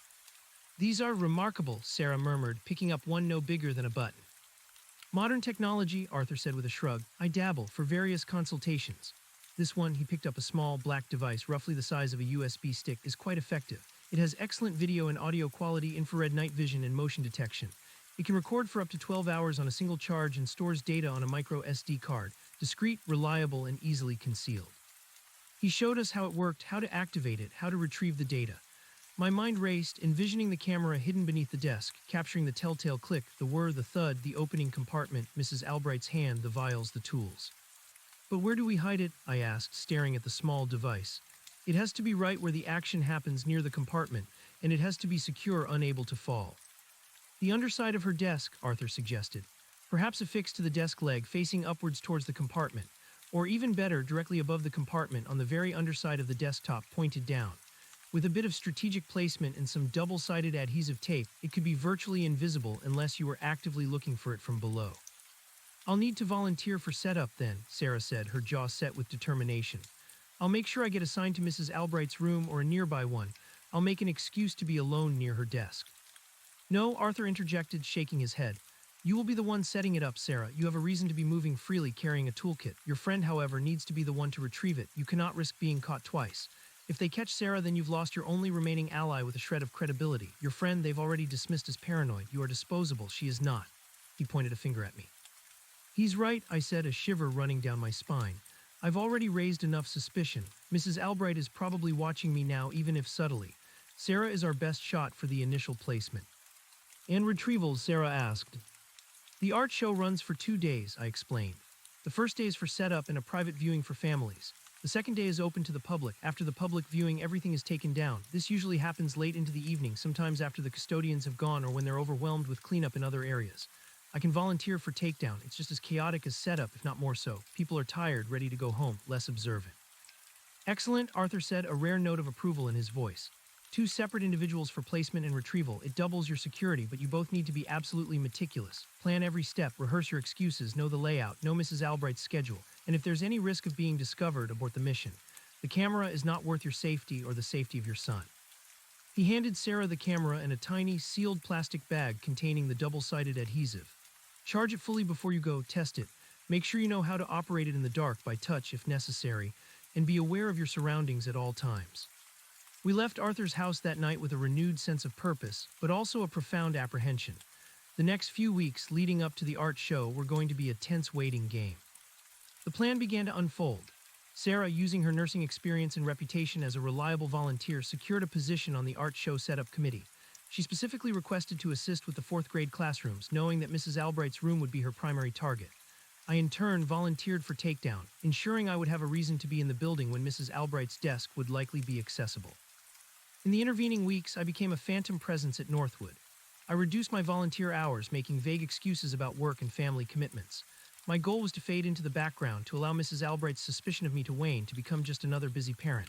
When I did see her, I offered only polite, brief greetings, avoiding her desk, avoiding any reason for her to observe me closely. I maintained my meticulous notes on Leo. The headaches persisted, sometimes accompanied by a vague nausea he couldn't quite describe. His energy levels continued to fluctuate, sometimes bouncing off the walls, other times wanting nothing more than to curl up with a book, unusually quiet. He was easily distracted, and his teacher's notes mentioned an occasional difficulty focusing during lessons. I showed these notes to Sarah, and she confirmed that they aligned perfectly with the subtle effects of the compounds Arthur had described. It solidified my resolve.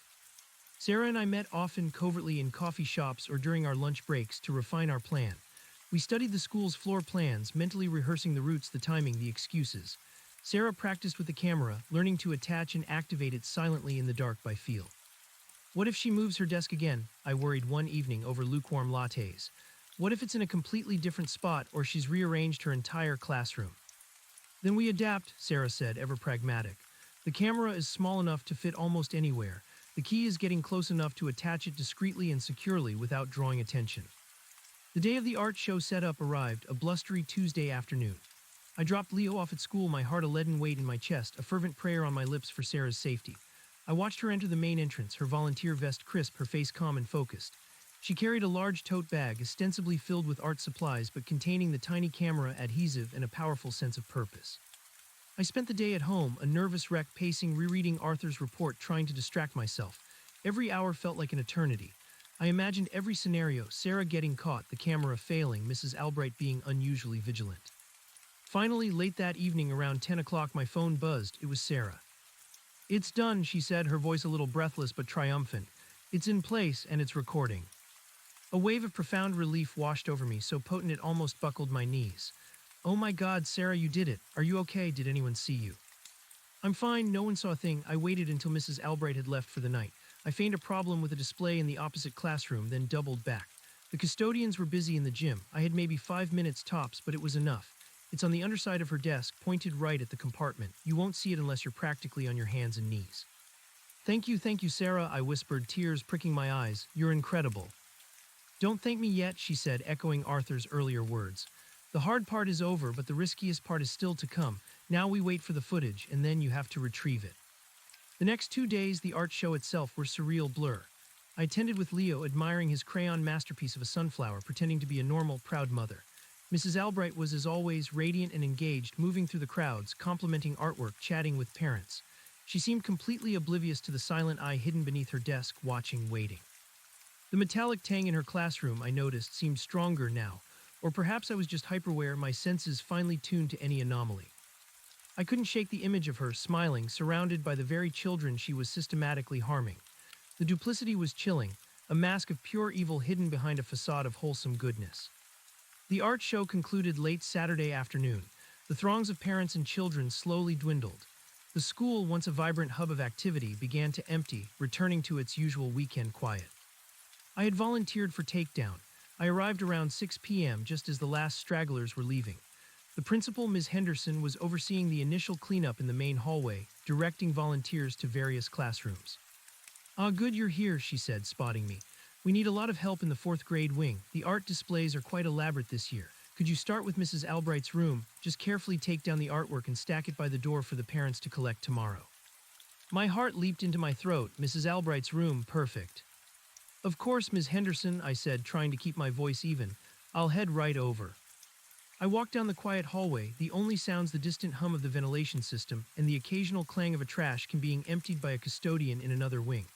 Mrs. Albright's classroom door was ajar, a sliver of light spilling out. I pushed it open gently and stepped inside. The room was empty. The student desks were still pushed to the side from the art show, leaving a wide open space in the middle. Mrs. Albright's desk, still by the window, looked exactly as it had a few days prior. The air faintly carried that metallic tang. I took a deep breath, trying to calm my racing heart. This was it. I began to methodically take down the artwork from the walls, moving slowly, deliberately, making sure to appear busy. My eyes, however, were constantly darting towards the desk. I needed to ensure I was completely alone, that no one was about to walk in. After about 15 minutes, I heard the faint whirring of a floor buffer from the main hall, moving away from the fourth grade wing. It seemed the custodians were focused on another section of the school. The opportunity was now. I walked towards Mrs. Albright's desk, carrying a stack of artwork.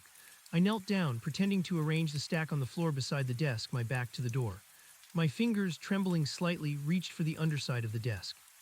It took me a moment, running my fingers along the dark wood, to locate the camera. Sarah had done an excellent job. It was tucked snugly against the frame, almost invisible. I felt the tiny activation light, now off, indicating it had ceased recording. Good. The battery had likely run out, or the motion sensor had stopped detecting activity. My fingers deftly worked at the adhesive, carefully peeling the camera away from the wood. It came off with a soft, barely audible shtick. I quickly slipped the small device into my pocket, the plastic warm against my palm. I stood up, adjusting my clothes, trying to appear casual. No one had come in. I was safe. I had it, the proof. I finished collecting the artwork from the room, stacked it neatly, and then left, trying to keep my pace normal, my expression calm. I dropped the artwork at the designated collection point, and then, with a polite nod to Ms. Henderson, made my excuses and left the school. The moment I stepped outside into the cool night air, a profound sense of exhilaration mixed with terror washed over me. I had done it. We had the camera. We had the potential proof. I drove straight to Sarah's house. She was waiting for me, pacing nervously in her living room. The moment I walked in, she saw the relief on my face. "You got it," she breathed, her hand flying to her mouth. I nodded, pulling the camera from my pocket. It felt like a small, powerful talisman. "Let's get this connected," Sarah said, her voice filled with urgency. We went to her computer. Sarah, ever the tech-savvy one, quickly found the correct port and inserted the micro SD card. We held our breaths, watching the screen as the files loaded. There were dozens of video clips recorded over the last 2 days. We started with the oldest file, a timestamp indicating it was recorded shortly after Sarah had placed the camera. The video quality was surprisingly good, the audio clear. The angle was perfect, looking up towards the underside of the desk, with a clear view of the hidden compartment. The first clips were uneventful, empty room, faint sounds of the school day. Then the next morning, Mrs. Albright entered. We watched her movements, her casual grace as she prepared for the day. She sat at her desk, marking papers, preparing lessons. Then around recess time, just as I had anticipated, she stood up.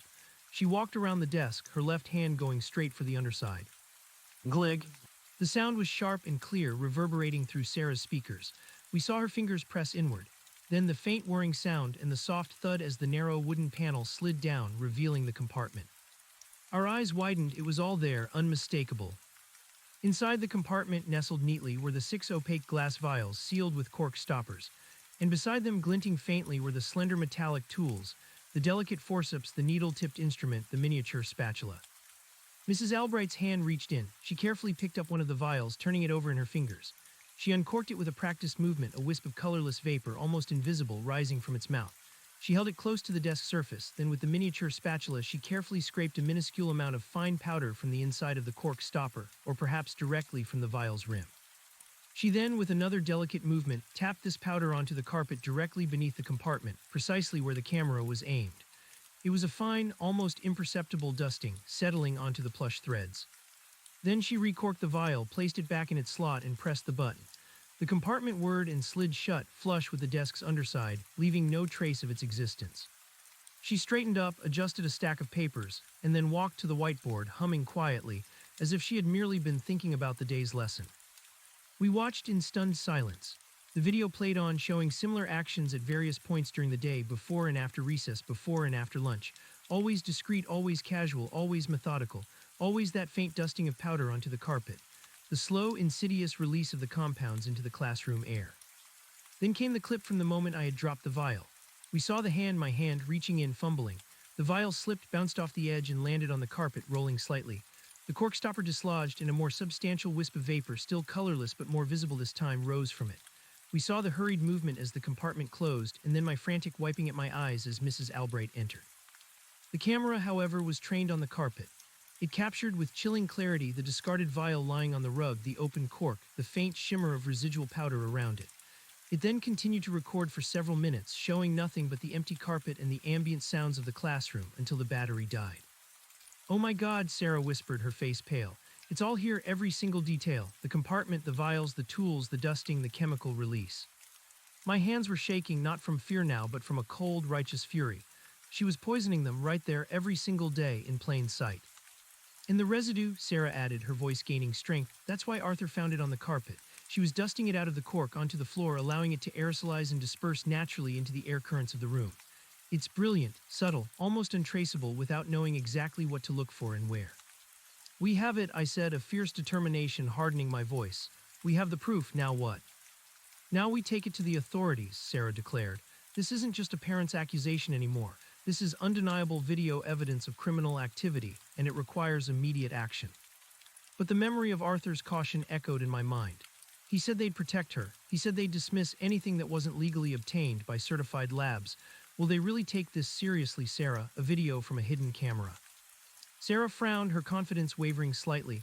"It's strong, very strong, but he did say official undeniable proof. A video, even when this clear, could still be challenged. Tampered with, fabricated, misinterpreted.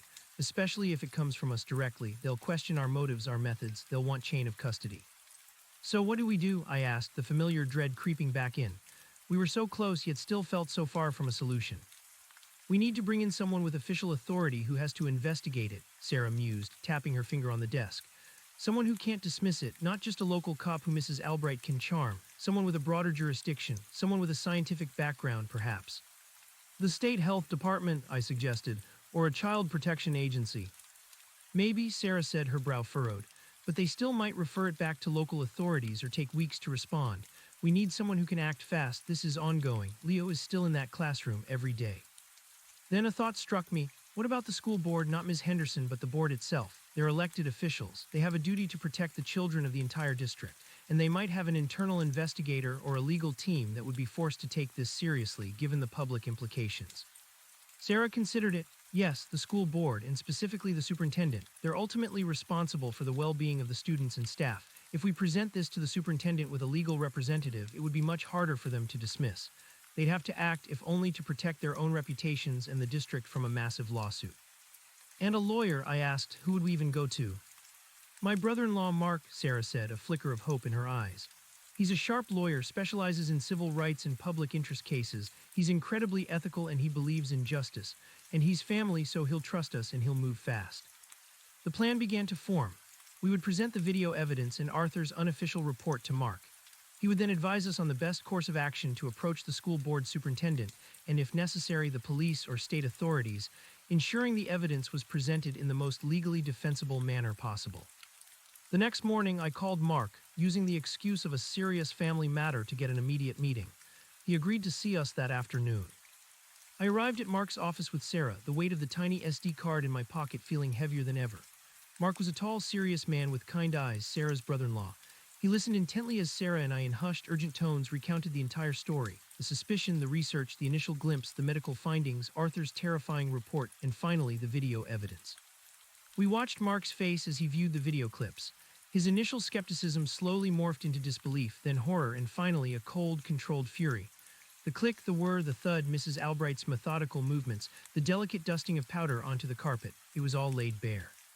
When the last clip finished, the silence in Mark's office was deafening.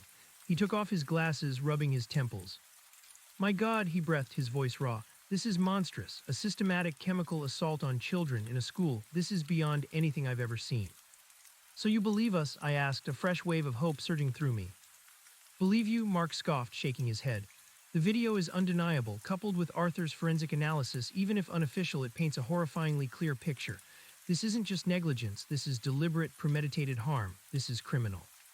"What do we do now?" Sarah asked, her voice trembling slightly. "We go to the superintendent," Mark stated, his voice firm, resolute. "Immediately, we schedule an emergency meeting. I will accompany you. This cannot wait. Every day that passes is another day these children are being exposed." "Will they just dismiss it?" I asked, still haunted by Arthur's warnings. "She's an institution, a legend." Mark's expression hardened. "They cannot dismiss this, not with this video evidence and the legal implications. The district would be facing a catastrophic lawsuit, potentially class action for negligence, endangerment, and failure to protect.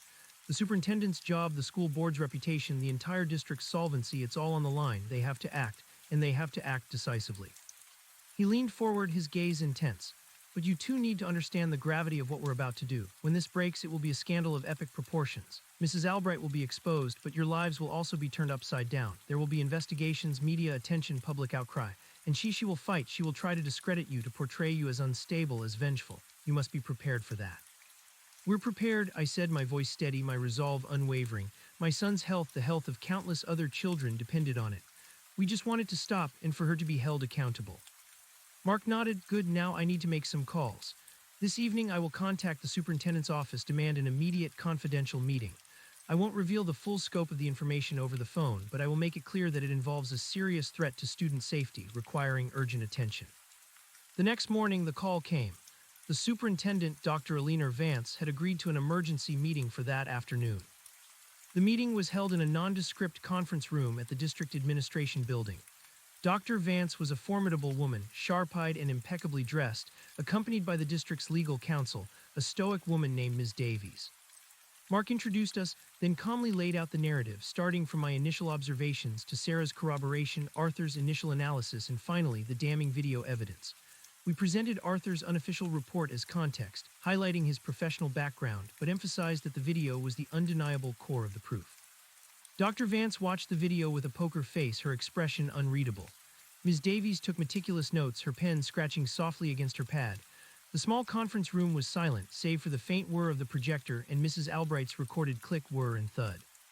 When the video finished, Dr. Vance turned off the projector. She looked at us, her gaze sweeping over each of us, assessing, calculating. "This is a profoundly disturbing accusation," she said, her voice low and even devoid of any emotion. "Mrs. Albright has been a pillar of this community for decades. Her reputation is impeccable. This is truly unbelievable." "Unbelievable, perhaps, Dr. Vance," Mark interjected, his voice firm, "but demonstrably true. The video evidence is clear. The forensic analysis, even preliminary, indicates the presence of potent neurotoxins and behavior-altering compounds. This is a mass chemical assault on the children in her care. Your district has a legal and moral obligation to act immediately. Failure to do so, now that you are fully apprised of the evidence, would constitute gross negligence, with severe legal repercussions." Ms. Davies spoke up, her voice equally devoid of emotion. "While the video is certainly compelling, it is an unlawfully obtained recording, and Mr. Thompson's forensic report is from an uncertified source, lacking chain of custody. Such evidence, on its own, may be difficult to present in a criminal prosecution without further, legally obtained corroboration." "We understand that, Ms. Davies," Mark countered. "But the evidence, even if unlawfully obtained by private citizens acting out of concern for their children's safety, is sufficient to warrant an immediate, thorough, and official investigation by the district. You have a duty to ensure the safety of your students. At the very least, Mrs. Albright must be removed from the classroom immediately, pending a full investigation. And the classroom itself must be forensically examined." Dr. Vance leaned back in her chair, her eyes narrowing slightly. "You are asking us to summarily remove one of our most beloved, long-serving teachers based on a covert video and an informal analysis. This will cause an enormous scandal. It will traumatize the children, cause panic among the parents, and bring irreparable harm to the district's reputation." "And what about the irreparable harm already being done to the children, Dr. Vance?" I finally spoke, my voice shaking with indignation. "My son is in that classroom. He's experiencing headaches, fatigue, memory issues, and countless other children over years have been exposed to these poisons. Their cognitive development, their long-term health, that's the real irreparable harm here. Your reputation is secondary to their safety." Dr. Vance's eyes flickered, a hint of something unreadable in their depths. She looked at Ms. Davies, a silent conversation passing between them. Finally, Dr. Vance sighed, a long, weary sound. "Very well, we cannot ignore this despite the unorthodox nature of its presentation. The potential liability and, more importantly, the potential danger to our students is too great." She turned to Ms. Davies. "Ms. Davies, contact the State Department of Health and Human Services and the State Police's Criminal Investigations Division. Request an immediate, confidential joint investigation. We need their forensics teams on site as soon as possible to collect samples from Mrs. Albright's classroom. Secure the classroom immediately. Mrs. Albright is to be placed on administrative leave, effective immediately, pending the outcome of the investigation. Under no circumstances is she to be allowed back into the classroom or to access her desk." A wave of profound relief washed over me, so strong it almost made me dizzy. It was happening. They were going to act. "What about the children?" Sarah asked, her voice urgent. "Will they be tested? Will their parents be informed?" Dr. Vance nodded slowly. That will be part of the investigation. We will consult with public health officials regarding potential testing protocols and notification procedures. But we need to secure the scene and gather official evidence first. This must be handled with the utmost discretion initially to avoid mass panic and to ensure the integrity of the investigation. One more thing, Mark added, his voice firm. Given the nature of the allegations and the potential for retribution, my clients' identities must remain strictly confidential. They acted out of concern for their children, not for personal gain. Their safety and their children's safety must be paramount throughout this process. Dr. Vance agreed, though her expression indicated she was less than pleased with the conditions. Understood. This entire matter is to remain confidential until a full official investigation is underway and we have concrete legally admissible findings. We left the district office feeling a mix of triumph and profound apprehension. The first step was taken. The wheels of justice, slow and ponderous, were finally in motion, but we knew this was just the beginning. The next few days were a blur of nervous waiting. I kept Leo home from school, citing a sudden family illness. Sarah did the same with her children. We knew the investigation would be starting, that Mrs. Albright's classroom would be sealed, that official samples would be taken. But the secrecy meant we were largely in the dark. Then the rumors started. First, faint whispers, then growing louder, spreading through the parent network like wildfire. Mrs. Albright was suddenly absent. Her classroom was taped off with yellow police tape. Janitors were seen in hazmat suits. Children from her class were being sent home, their parents receiving vague calls about unforeseen circumstances and environmental concerns. The school administration tried to contain it, sending out generic emails about a temporary health and safety investigation in a specific classroom, assuring parents there was no immediate danger. But the cover-up was clumsy, transparent. Panic began to spread. I received a frantic call from Chloe's mother, my old friend. "Have you heard?" she gasped, her voice shrill with anxiety. "They've closed Mrs. Albright's classroom. They're saying there's something wrong with the air quality. And Chloe says she saw men in big white suits going in there. What's going on?" I kept my voice calm, as reassuring as I could manage. "I don't know all the details, but it sounds serious. I'm just trying to keep Leo home until we know more. Don't worry, I'm sure they'll figure it out." The lie tasted bitter in my mouth, but I couldn't break my promise to Mark. Not indefinite. The lie tasted bitter in my mouth, but I couldn't break my promise to Mark. Not yet, not until the official findings were undeniable, but the dam was breaking. The whispers grew louder, morphing into shouts. Within hours, the local news vans started appearing outside Northwood Elementary, their satellite dishes pointing skyward like hungry metallic sunflowers. The district's initial attempts at damage control were futile. The sight of hazmat teams entering and exiting a beloved elementary school, coupled with the sudden disappearance of a legendary teacher, was too sensational to be contained. Parents armed with their own observations and fears began connecting the dots. Social media exploded. Forums lit up with panic theories, shared anxieties about children's health, and demands for transparency. My phone rang incessantly. Other parents, teachers, even distant acquaintances, all wanting to know what I knew, why I had pulled Leo from school, whether I had seen anything unusual. I maintained a carefully neutral stance, feigning ignorance, parroting the district's vague statements, which only seemed to fuel their suspicion that I was holding out. Sarah was doing the same, her phone equally besieged. We were in an impossible position, caught between our promise of confidentiality and the desperate need to reassure our friends, to warn them.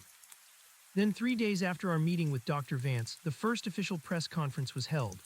Dr. Vance, looking haggard and grim, stood before a phalanx of microphones, flanked by the state police chief and a representative from the Department of Health.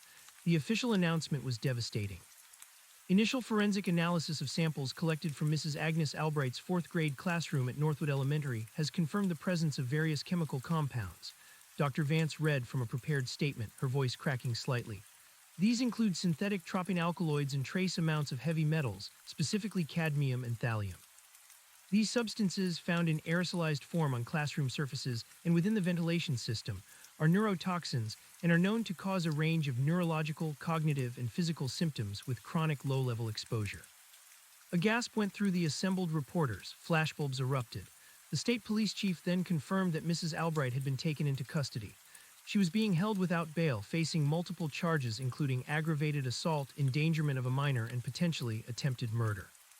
The official statement also confirmed that a deeper investigation was underway to determine the full scope of the exposure, the duration, and the number of affected individuals. Medical teams were being assembled, and a hotline was being established for concerned parents. I watched it all unfold on TV, a knot of mingled vindication and horror twisting in my gut. It was real, it was out, and Mrs. Albright was finally facing justice. But the cost, the immense, shattering cost to the community, to the children. The aftermath was a tempest. Northwood Elementary was shut down indefinitely. A temporary learning center was hastily established in a nearby community center, but attendance was sparse. Parents were terrified, they were angry. They demanded answers not just about what had happened, but why. How could this have gone on for so long? How could no one have noticed? The most immediate priority became the health of the children. Pediatricians' offices were overwhelmed.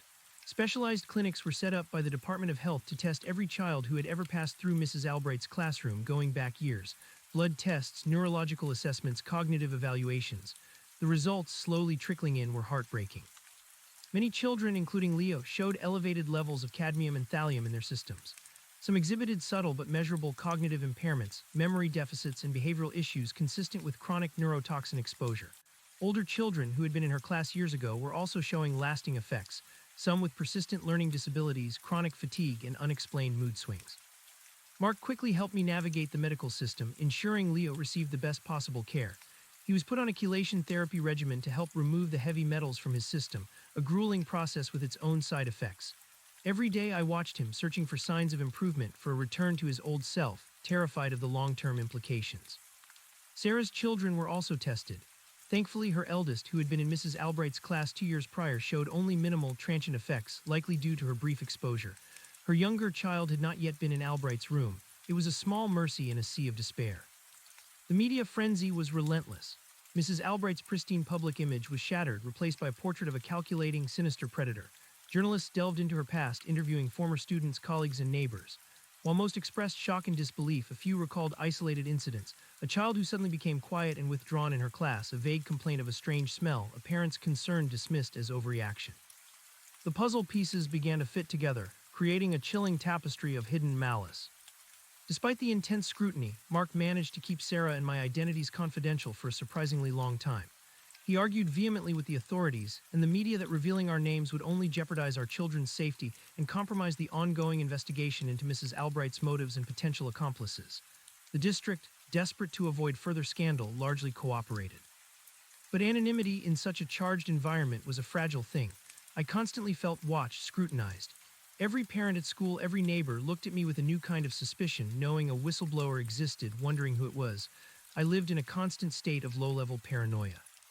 A few weeks after the scandal broke, Mark arranged a private meeting for Sarah and me with the lead detective on the case, Detective Miller, a seasoned, weary-looking woman with sharp, no-nonsense eyes. "First, I want to express our gratitude," Detective Miller said, her voice gruff but sincere. "Without your courage in that video, this might never have come to light. Mrs. Albright was incredibly meticulous. We found her lab set up at her home, a sophisticated operation far beyond what we initially imagined. She was synthesizing these compounds herself. The complexity of it is staggering." "Do you know why?" Sarah asked, her voice barely a whisper. "Why would she do this?" Detective Miller sighed, running a hand through her short, graying hair. "We're still trying to piece it together. We've found journals, encrypted computer files. She wasn't working alone, not in the conceptual sense. She was part of an online community, a dark, fringe group that believed in cognitive optimization through chemical intervention. They referred to it as the Great Recalibration." My blood ran cold. The Great Recalibration. "Yes," Miller confirmed, her expression grim. "They believed society was becoming too chaotic, too individualistic, too resistant to authority. Their goal was to create a generation that was more compliant, more amenable to structure, less prone to questioning. A manageable subject pool, as your retired chemist put it. They targeted children, believing they were the most malleable. They viewed themselves as benevolent shepherds molding the future." "Benevolent," I scoffed, my voice trembling with disgust. "She was poisoning them, destroying their minds." "They didn't see it that way," Miller clarified. "They saw it as gentle guidance, a subtle nudging. Their rhetoric was filled with twisted pseudoscience and philosophical justification. They believed they were improving society, one dulled, compliant child at a time." "Are there others?" Sarah asked, her eyes wide with dread. "Other teachers in other schools?" Miller nodded slowly. "That's what we're investigating now. Mrs. Albright was a high-ranking member of this group, a Grand Master, they called her. We're working with federal agencies to track down other members to uncover the full extent of this network. It's truly horrifying." "And what about Mrs. Albright herself?" I asked. "What's she saying?" "She's utterly unrepentant," Miller said, a flicker of anger in her eyes. "She believes she was doing God's work, shaping a better future. She shows no remorse, no understanding of the damage she's caused. She truly believes she was a savior, not a monster." The meeting concluded with a renewed sense of the chilling magnitude of Albright's crimes. She wasn't just a lone sociopath. She was a committed extremist, driven by a perverse ideology. Weeks turned into months. The legal proceedings against Mrs. Albright were slow and arduous. Her legal team, funded by an anonymous source, tried every possible angle, challenging the admissibility of the video, questioning the chain of custody of the initial samples, even attempting an insanity defense, arguing she was delusional. But the evidence, collected through official channels by state forensics teams, was overwhelming. The video, initially dismissed as inadmissible, became crucial contextual evidence, painting a clear picture of her methodical, deliberate actions. During this time, I became heavily involved in the support groups for affected parents. The anger, the grief, the fear for our children's futures knitted us together in a fierce, protective community. We shared updates on our children's treatments, celebrated small victories, and commiserated over setbacks. It was a painful but necessary process of collective healing. Leo's chelation therapy was difficult. He was often tired, irritable, and occasionally had allergic reactions to the medication. But slowly, gradually, I started to see improvements. The headaches became less frequent, his energy levels began to stabilize, his concentration, while still not perfect, improved markedly. He began to seem more like his old, boisterous self. The doctors were cautiously optimistic about his long-term prognosis, emphasizing that early detection and removal from the toxic environment had been crucial. But the lingering uncertainty, the knowledge that he had been systematically poisoned, remained a shadow over our lives. My husband, initially in shock and then consumed by anger and fear, became my rock. Once I was able to tell him everything, the full horrifying truth, he was a whirlwind of protective fury. He supported me through every step, every late-night anxiety attack, every difficult medical appointment. The strain on our marriage was immense, but ultimately it brought us closer, forging a bond tempered by shared trauma. Sarah, too, was a constant source of strength and support. We had faced down a monster together, and our friendship, already strong, became unbreakable. She continued to work as a nurse, now also volunteering her time and expertise at the specialized clinics, helping other parents navigate the medical labyrinth. Finally, a year after the carnival, Mrs. Albright's trial began. It was a national sensation. Every major news outlet was there. The courtroom was packed with concerned parents, journalists, and curious spectators. My family and I, along with Sarah and her husband, sat in the gallery, enduring the horrifying testimonies. The forensic chemists explaining the insidious nature of the compounds, the pediatric neurologists detailing the damage to the children, the tearful accounts of parents whose children had suffered devastating long-term effects. Mrs. Albright sat impassively at the defense table, her silver hair still impeccably coiffed, her face serene, almost beatific. She maintained an air of calm, dignified defiance, showing no visible emotion, even when presented with the overwhelming evidence against her, including excerpts from her chilling journals about the Great Recalibration. My heart pounded as Mark, working closely with the prosecution, revealed my identity in a controlled environment during a special closed-door session, presenting me as a concerned parent who first brought the suspicious activities to light. He ensured my testimony focused strictly on my observations and Leo's symptoms, maintaining my privacy as much as possible outside the courtroom. I recounted the faint metallic smell, Leo's changes, the dropped vial, and the harrowing decision to pursue the truth. It was terrifying to speak in open court, but I found strength in knowing I was doing it for Leo and for all the other children. The defense tried to portray me as a hysterical, overprotective mother, fabricating stories due to some imagined grievance. But my consistent, detailed testimony, backed by Sarah's corroborating observations and Arthur's now formalized forensic report, he had since agreed to retest the original residue with official chain of custody, once the official investigation was underway, was too credible to be dismissed. The video, entered as supplementary contextual evidence, sealed her fate, depicting her methodical poisoning routine in stark, undeniable detail. The jury deliberated for only 2 days. The verdict, guilty on all counts. A collective sigh of relief, quickly followed by a ripple of quiet sobs, swept through the courtroom. Mrs. Albright remained impassive, her face devoid of expression. The judge sentenced her to multiple life sentences without the possibility of parole, ensuring she would spend the rest of her days in prison, her twisted vision of recalibration confined to the bars of a cell. Justice had been served, but the wounds to the community and to the children ran deep. Northwood Elementary was eventually reopened after extensive decontamination and renovation. A new principal, new teachers, and a renewed focus on safety and transparency aimed to heal the psychological scars. But the innocence of that small school and that quiet, idyllic town was forever lost. The national investigation into the Great Recalibration continued, uncovering cells in various states, leading to more arrests and revelations of similar covert operations in other schools and institutions. The scope of their twisted ideology was far wider than anyone had initially imagined. My life and Leo's slowly returned to a semblance of normalcy.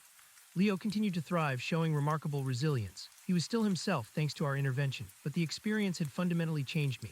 I became an advocate, working with parent groups to push for stricter oversight in schools, for better mental health resources, and for increased awareness of subtle warning signs of abuse.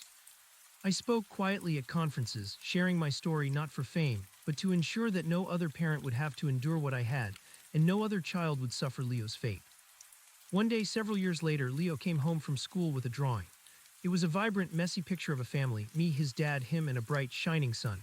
And beside the sun, a tiny, almost invisible gray cloud. "What's that, sweetie?" I asked, my heart aching with a familiar pang. He looked up at me, his eyes bright and full of life.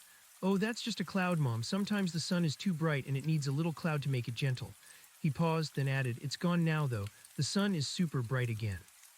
He didn't remember the headaches, the fatigue, the quiet spells. He only remembered the brightness. And in his innocence, he had inadvertently described the very insidious nature of Mrs. Albright's crime: a subtle darkening of the sun, a gentle, almost imperceptible cloud meant to make them all more gentle, more manageable. But in his drawing, the cloud was fleeting, temporary. The sun, his own brilliant, resilient spirit, had ultimately broken through. I hugged him tightly, a wave of profound relief and love washing over me. He was okay. He was truly okay. The monster had been defeated, and her shadow, though it lingered, would not define his light. The journey had been harrowing, but we had survived. We had fought back against an invisible evil, and we had won. The community slowly, painfully began its own process of rebuilding trust, of redefining what safety truly meant. But the scars, like faint traces on an old map, would always remind us of the darkness that had once taken root in the heart of Northwood Elementary. We learned to be vigilant, to listen to our instincts, and to never, ever underestimate the power of a mother's love. The fight wasn't over, not really. The Great Recalibration Network still existed, though fragmented. Its twisted ideology, like a virus, could resurface anywhere, anytime. The experience had taught me that vigilance was no longer an option, but a necessity. The world was full of quiet monsters hiding in plain sight, and it was up to us, the ordinary people, to stand guard. My phone rang. It was Sarah. "Hey," she said, her voice warm. "I'm at the clinic. We just got some good news about little Emily from the 3rd grade. Her latest tests show her levels are almost clear. She's starting to really turn a corner." "That's wonderful, Sarah," I said, a genuine smile spreading across my face. "That's truly wonderful." "It is," she agreed. "Listen, there's a new parent support group starting up in the neighboring district next week. They've heard about our work and they're really struggling. They want us to come speak, share our story, offer some guidance. Are you up for it?" I paused, looking at Leo, who was now engrossed in building a magnificent tower of blocks. The memory of the fear, the anger, the sheer exhaustion flickered through me. It was a heavy burden carrying this story, this knowledge. But then I remembered Emily and all the other children and Leo's bright, resilient son. "Yes," I said, my voice firm. "Yes, I'm absolutely up for it. Tell them we'll be there." The conversation ended and I looked at Leo's tower, reaching higher and higher. The sun shone brightly through the window, illuminating the dust motes dancing in the air, harmless, innocent. The world had changed, but we were still here, still fighting, still building. And that, I realized, was the most important victory of all. The quiet monsters could try to poison the world, but they would never extinguish its light, not as long as there were those willing to stand guard. The echoes of the past still haunted me, especially during quiet moments. A faint metallic tang in the air could still send a shiver down my spine, my heart quickening with a phantom dread. But I had learned to channel that fear, to use it as fuel for vigilance, not paralysis. We became a new kind of community, the parents whose lives had been irrevocably altered by Mrs. Albright's heinous acts. We fought for legislative changes, pushing for mandatory, regular chemical screenings in schools, for stricter protocols on classroom air quality, and for greater accountability from school boards and administrators. Our voices, once dismissed as hysterical, now carried the weight of terrible experience. We established a foundation in the children's names, dedicated to funding research into neurotoxin exposure and providing support for victims of similar covert poisoning schemes. The Great Recalibration became a case study in psychological warfare and extremist ideology, dissected by sociologists and law enforcement agencies alike. Its members, slowly but surely, were being brought to justice across the country and, in some cases, internationally. One evening, Mark called me. "There's a development," he said, his voice grave. "The investigation into the Great Recalibration has uncovered another high-ranking member, a Grand Master who is communicating frequently with Mrs. Albright. They've traced him to a small, private school in a quiet, affluent community a few states away. He's been a history teacher there for almost 20 years. Same MO, same compounds. They're moving in tonight." A cold dread seeped into my bones. Another one. The battle was far from over. "Are they being careful?" I asked, my voice tight. "Are they protecting the children? Will they alert the parents immediately?" "They've learned from Northwood," Mark assured me. "This time they're being far more proactive. Confidentiality, swift removal, immediate medical outreach. They're sealing the school, removing the teacher, and starting testing tomorrow. The community won't have to go through the same chaos we did." It was a small comfort, but a significant one. Our suffering, our fight had not been in vain. It had forged a path for others, an early warning system against the silent, invisible threats.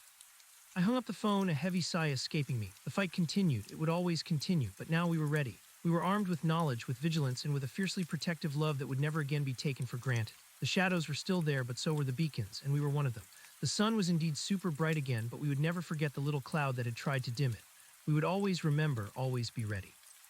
The news of the second arrest, though miles away and handled with more discretion than the Northwood debacle, sent a fresh tremor through the fragile sense of peace I had begun to cultivate. It was a stark reminder that the battle against the Great Recalibration wasn't a localized skirmish, but a sprawling, insidious war. Mark's update confirmed my deepest fears. This was not an isolated incident, but a systemic threat, a cancer metastasizing in the quiet corners of institutions we trusted most. This time the authorities moved with swift surgical precision, applying the lessons hard-won from Northwood. The school was sealed overnight, the teacher removed without incident, and forensics teams were on site before dawn. Parents received targeted, confidential outreach, outlining the potential exposure and offering immediate, free medical testing and counseling. There was no public outcry, no media frenzy, just a quiet, efficient containment of a potentially explosive crisis. It was a victory, undeniably, but a chilling one, confirming the pervasive reach of the network. The incident galvanized our small, tight-knit community of affected parents. We had learned to live with the scars, to navigate the new normal of medical appointments and support groups. But this new revelation reignited our sense of urgency. We couldn't just heal, we had to actively fight. Our foundation, established in the children's names, became a hub for this renewed activism. We launched national campaigns lobbying state and federal lawmakers for comprehensive legislation. Mandatory toxic screenings in schools, stringent background checks for educational staff, public awareness initiatives on neurotoxin exposure, and dedicated funding for research into the long-term effects of such insidious harm. We spoke at congressional hearings, our voices steady despite the trembles in our hearts, recounting our stories, presenting the scientific evidence, and showing the faces of the children whose lives had been altered. Sarah, with her medical background, became an invaluable asset, translating complex scientific jargon into accessible language for parents and policymakers alike. Arthur, now a highly sought-after expert witness, lent his scientific authority to our cause, his quiet demeanor masking a fierce commitment to justice. Mark, our legal compass, tirelessly drafted legislation, advised us on media strategies, and shielded us from the inevitable backlash from groups who viewed our efforts as overreach or an attack on academic freedom. The pushback was fierce. There were powerful lobbies resisting increased regulation, citing cost and privacy concerns. Anonymous online groups clearly linked to the remnants of the Great Recalibration began to launch smear campaigns attempting to discredit us as paranoid zealots, mentally unstable parents driven by vengeance. They called us the hystericals, tried to twist our stories, and even sent veiled threats. But we had faced down a monster in plain sight. These shadowy attacks, while unsettling, only strengthened our resolve. We were no longer fragile victims. We were seasoned warriors, fortified by a shared trauma and an unyielding purpose. One particular legislative battle stands out in my memory. We were pushing for a bill unofficially dubbed Leo's Law that would mandate regular, unannounced chemical and air quality testing in all public and private schools. The bill faced significant opposition, particularly from a conservative bloc who saw it as government overreach and an infringement on local control. We organized a rally in front of the state capitol, bringing together hundreds of parents and children, many bearing signs with their children's names and pictures. Leo, now a thriving, energetic 8-year-old, stood beside me, holding a sign he had painstakingly drawn himself, a bright yellow sun with the words, "Let our kids shine." As I spoke to the crowd, the sunlight glinting off the Capitol dome, I felt a surge of power. I wasn't just a mother sharing a personal tragedy, I was a voice for countless others. I spoke not of vengeance, but of prevention, of safeguarding the future. I saw nods of agreement, tears in eyes, and fierce determination reflected back at me. Later that week, we met with the chairman of the Education Committee, Senator Davies, a man known for his stern demeanor and traditional views. He listened politely, but his expression remained impassive. He brought up budget concerns, logistical challenges, and the potential for unnecessary alarm. "Senator," I said, my voice steady, "I understand your concerns, but what is the cost of not doing this? What is the cost of a child's lost potential, of a lifetime of unexplained illness, of a community fractured by fear and betrayal?" Sarah then stepped in, presenting carefully compiled statistics on the long-term healthcare costs associated with neurotoxin exposure, the economic impact of widespread distrust in the education system, and the comparative cost-effectiveness of preventative measures. Arthur provided a concise scientific explanation of how easily these compounds could be introduced and detected, demonstrating the feasibility of the testing protocols. Mark, ever the legal strategist, highlighted the district's potential liability in cases where such preventative measures were ignored. He painted a stark picture of the legal and financial fallout that would inevitably follow another Mrs. Albright situation if proactive steps weren't taken. Senator Davies remained silent for a long moment, tapping a pen against his notepad. Finally, he looked at us, a glimmer of something I couldn't quite decipher in his eyes. "You've presented a compelling case," he conceded, his voice softer than before. "I will bring this to the committee with a recommendation for a vote." It was a small victory, but it was a crack in the wall. The bill, after months of intense debate and amendments, eventually passed, a testament to the power of collective action and unyielding perseverance. It wasn't perfect, but it was a start, establishing a precedent for greater accountability and transparency in schools. The investigation into the Great Recalibration Network continued to unfold, a slow, painstaking process. Federal agencies, now fully engaged, uncovered a sprawling, decentralized organization. They operated not through grand schemes, but through individual cells led by grand masters who indoctrinated seemingly ordinary individuals into their twisted philosophy. These recruits, often highly respected professionals in fields like education, healthcare, or community leadership, then applied the recalibration methods in their own spheres of influence. The network's ideology, detailed in captured manifestos and encrypted communications, was chilling in its scope. They believed that modern society was devolving into an uncontrollable mess of individualism and dissent. Their goal was to gently, subtly guide humanity back to a state of order, compliance, and collective obedience, starting with the most impressionable, children. They saw themselves as architects of a better future, justifying their methods with pseudoscientific theories of brain plasticity and social engineering. They never viewed their actions as malicious, but as a necessary, even benevolent correction. The FBI's Behavioral Analysis Unit developed psychological profiles of the Grand Masters. They were often charismatic, intelligent, and deeply narcissistic individuals, craving control and convinced of their own superior intellect. They thrived on secrecy and the subtle manipulation of others, their quiet power a stark contrast to their often unremarkable public personas. Mrs. Albright, with her impeccable reputation and seemingly selfless dedication, fit the profile perfectly.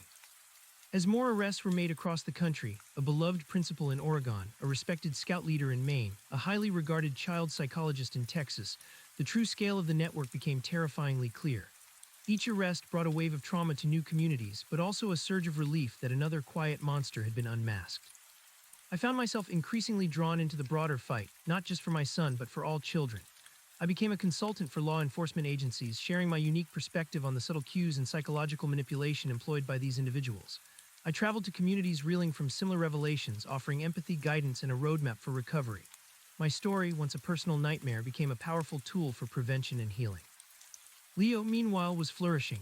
The chelation therapy had been successful, his heavy metal levels returning to normal.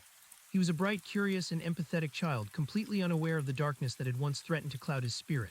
He had a deep love for science and often spent hours conducting experiments in the backyard, mixing concoctions of dirt and water, his mind alight with innocent wonder. I watched him with a mixture of immense gratitude and lingering trepidation. The shadow of Mrs. Albright would always be a part of our story, a reminder of the fragility of innocence and the enduring need for vigilance. One day, Leo asked me, "Mom, why did Mrs. Albright leave school? My new teacher is nice, but she was always so shiny." My heart clenched. He remembered her not as a monster, but as shiny, the insidious nature of her deception. "She had to go away, sweetie," I explained gently, choosing my words carefully as I always did. Sometimes adults make very big mistakes that hurt other people, even if they don't mean to, and when they do, there are consequences. He considered this, then nodded. "Like when I accidentally broke Dad's favorite mug, that was a big mistake." I smiled, ruffling his hair. "Yes, a little bit like that, but Mrs. Albright's mistake was much, much bigger, and it hurt many people." I avoided the full truth for now, protecting his still developing understanding of the world's complexities. There would be a time for that, but not yet. The media attention around the Great Recalibration Network slowly began to wane as other national crises demanded headlines. But for us, the fight continued, shifting from the dramatic headlines to the persistent, quiet work of systemic change. We knew that vigilance was a marathon, not a sprint. Our foundation, now well-funded by grants and public donations, expanded its reach. We developed educational materials for parents and teachers, empowering them to recognize subtle changes in children's behavior, unexplained symptoms, or unusual classroom dynamics. We created a secure online forum where parents and whistleblowers could anonymously share concerns, providing a safe space to voice suspicions without fear of dismissal or retaliation. We called it the Guardian's Watch. Arthur, despite his initial reluctance to step back into the limelight, became a figurehead for our scientific advisory board. His quiet authority and unwavering commitment to truth provided crucial credibility. He oversaw the development of rapid, affordable testing kits for common neurotoxins that could be discreetly deployed in schools, a key component of the Leo's Law protocols. Mark's firm became specialists in school liability and child protection law. He and his team represented countless families affected by the network, not just for financial compensation, but to ensure that justice was served and that institutional failures were addressed. He became a tireless advocate, dedicating his career to safeguarding children's environments. Sarah and I often spoke at conferences, sometimes to packed auditoriums, sometimes to small, struggling parent groups in remote towns. We shared our story, the harrowing details of our journey from initial suspicion to undeniable proof, the challenges of navigating a skeptical system, and the eventual hard-won victory. We emphasized the importance of listening to your instincts, of supporting each other, and of never, ever giving up on the truth. One evening, after returning from a particularly emotionally draining conference, I found myself sitting in Leo's room watching him sleep. His chest rose and fell in a peaceful rhythm. The moonlight streamed through his window, casting a soft glow on his face. He was safe, he was whole, and the thought brought a fresh wave of tears to my eyes, tears of gratitude, but also of profound weariness. The constant vigilance was exhausting. The weight of knowing what kind of evil existed lurking in the shadows never truly lifted. Every new school year, every news report about another arrest, every faint metallic smell in a public building sent a tiny tremor through me. I was a guardian, yes, but also a survivor, forever marked by the battle. The network, though severely crippled, was not entirely eradicated. Reports still surfaced of isolated individuals attempting to carry out recalibration experiments, often in small, private settings far from the scrutiny of public schools. The ideology, like a deeply rooted weed, proved difficult to fully extirpate. It was a constant reminder that freedom and safety required eternal vigilance. One day, an unexpected call came from Detective Miller. "We've arrested another one," she said, her voice heavy.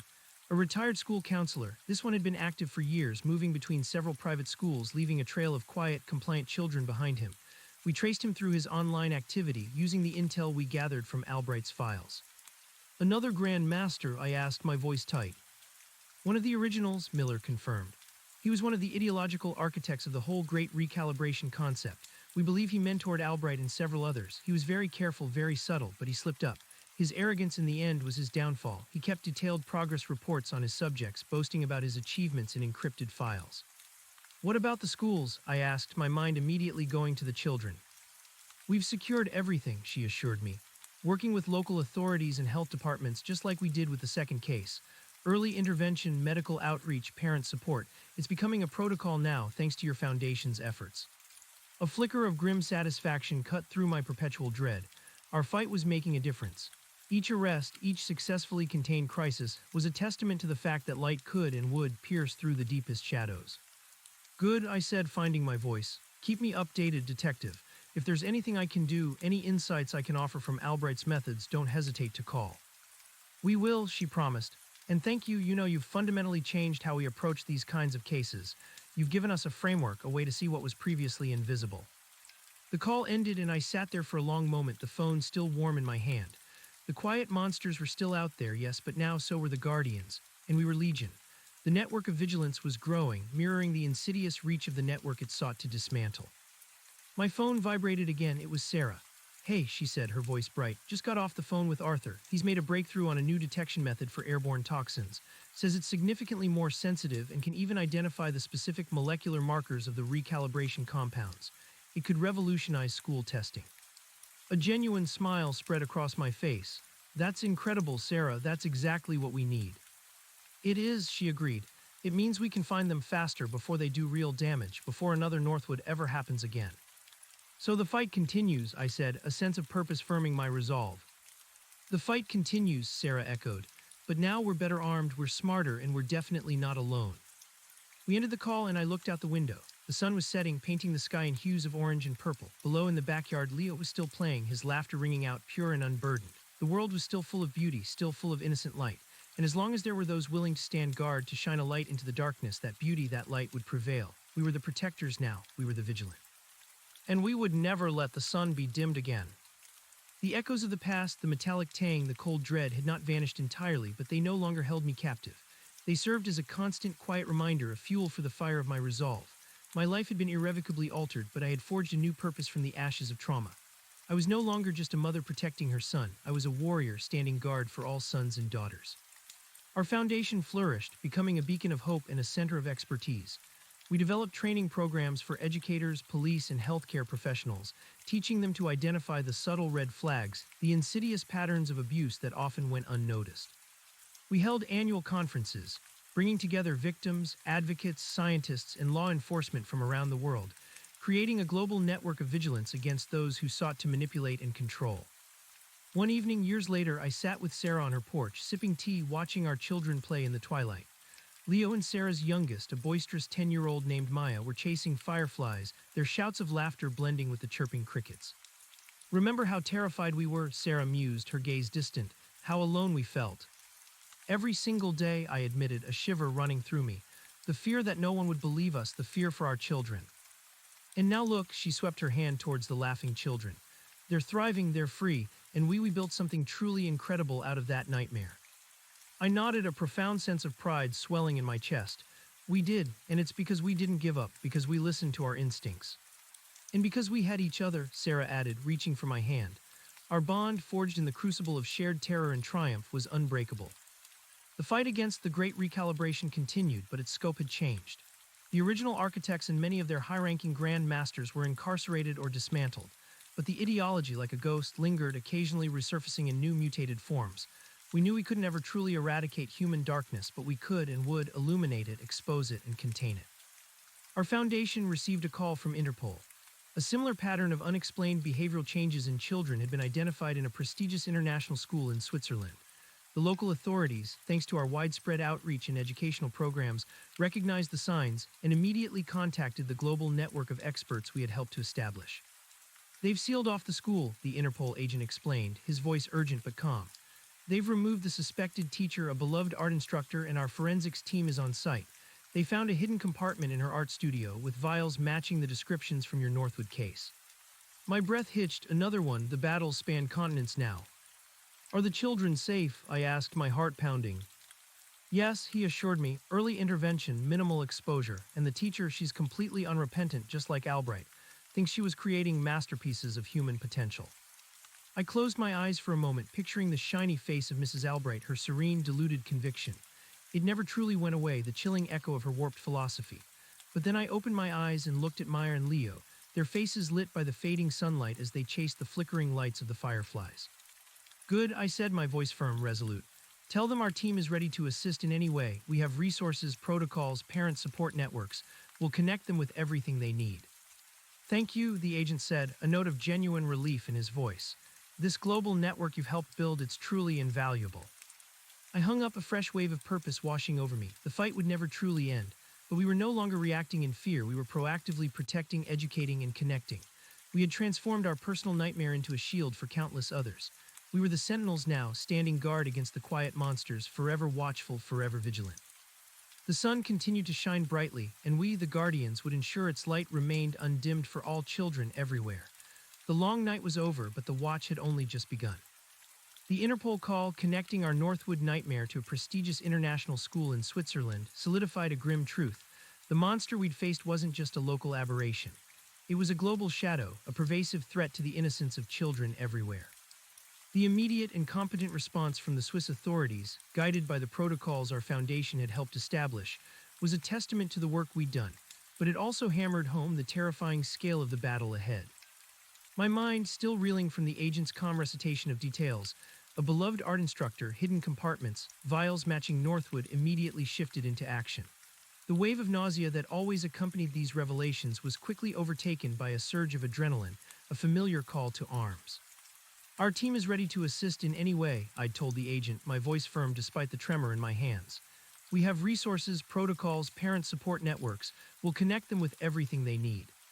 True to my word, the very next morning, the Guardians Watch Foundation sprang into action. Sarah immediately began compiling a comprehensive medical brief, detailing Leo's treatment journey, the long-term monitoring protocols, and the psychological support mechanisms we'd found most effective. Arthur, his eyes burning with renewed scientific fervor, assembled a detailed forensic analysis packet, including his breakthrough airborne toxin detection methods, which had since been refined and widely adopted by law enforcement agencies worldwide. Mark, ever the legal strategist, prepared a set of international legal precedents and liability frameworks, outlining how to navigate cross-border investigations and potential litigation for affected families. I meanwhile focused on the human element. I drafted a compassionate yet informative guide for the parents in Switzerland, drawing from my own harrowing experience. It detailed the initial shock, the fear, the struggle for answers, and the long, arduous road to recovery. It emphasized the importance of trusting parental instincts, advocating relentlessly for their children, and finding strength in community. I knew the immense pain they were facing, the betrayal that would rip through their community, and I wanted them to know they were not alone.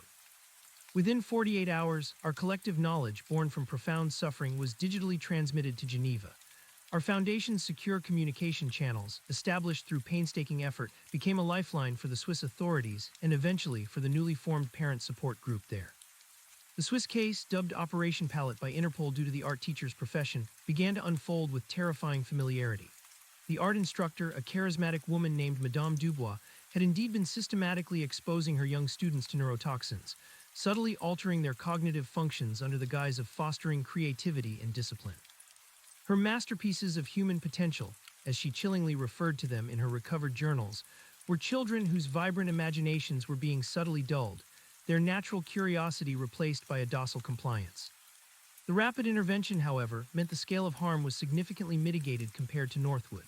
While some children showed elevated toxin levels and subtle cognitive shifts, the early detection and immediate removal from the toxic environment offered a much better prognosis. This was our victory, a testament to every tear shed, every sleepless night, every legislative battle fought. Our suffering had paved the way for others to be saved. I was invited by Interpol to consult directly on the ground in Geneva. It was a difficult decision leaving Leo and my husband even for a short time, but the face of Madame Dubois, unrepentant and chillingly serene in her mugshot, was too familiar. I felt a moral obligation to lend my unique, agonizing expertise. My husband, though worried, understood. "Go," he said, holding me tight. "You're needed, you're making a difference." The international journey was surreal. One moment I was making Leo's breakfast, the next I was flying across an ocean, carrying the weight of Northwood on my shoulders, heading into the heart of another unfolding nightmare. Geneva was beautiful, but its picturesque charm was overshadowed by the grim reality of my mission. I met with the lead Swiss detective, Inspector Klein, a meticulous man with kind but weary eyes, and the head of the local public health authority, Dr. Anya Sharma, a sharp, compassionate woman who reminded me a little of Sarah. They greeted me not as a grieving parent, but as an expert, a fellow warrior. "Your insights from the Northwood case have been invaluable," Inspector Klein stated, gesturing for me to sit. "Especially the psychological profiles of these grand masters. Madame Dubois fits the mold precisely." I spent days poring over Madame Dubois' confiscated materials, her intricate art lesson plans that subtly incorporated exposure, her chilling journals filled with twisted artistic philosophies justifying the sculpting of young minds, and her encrypted communications with other members of the Great Recalibration.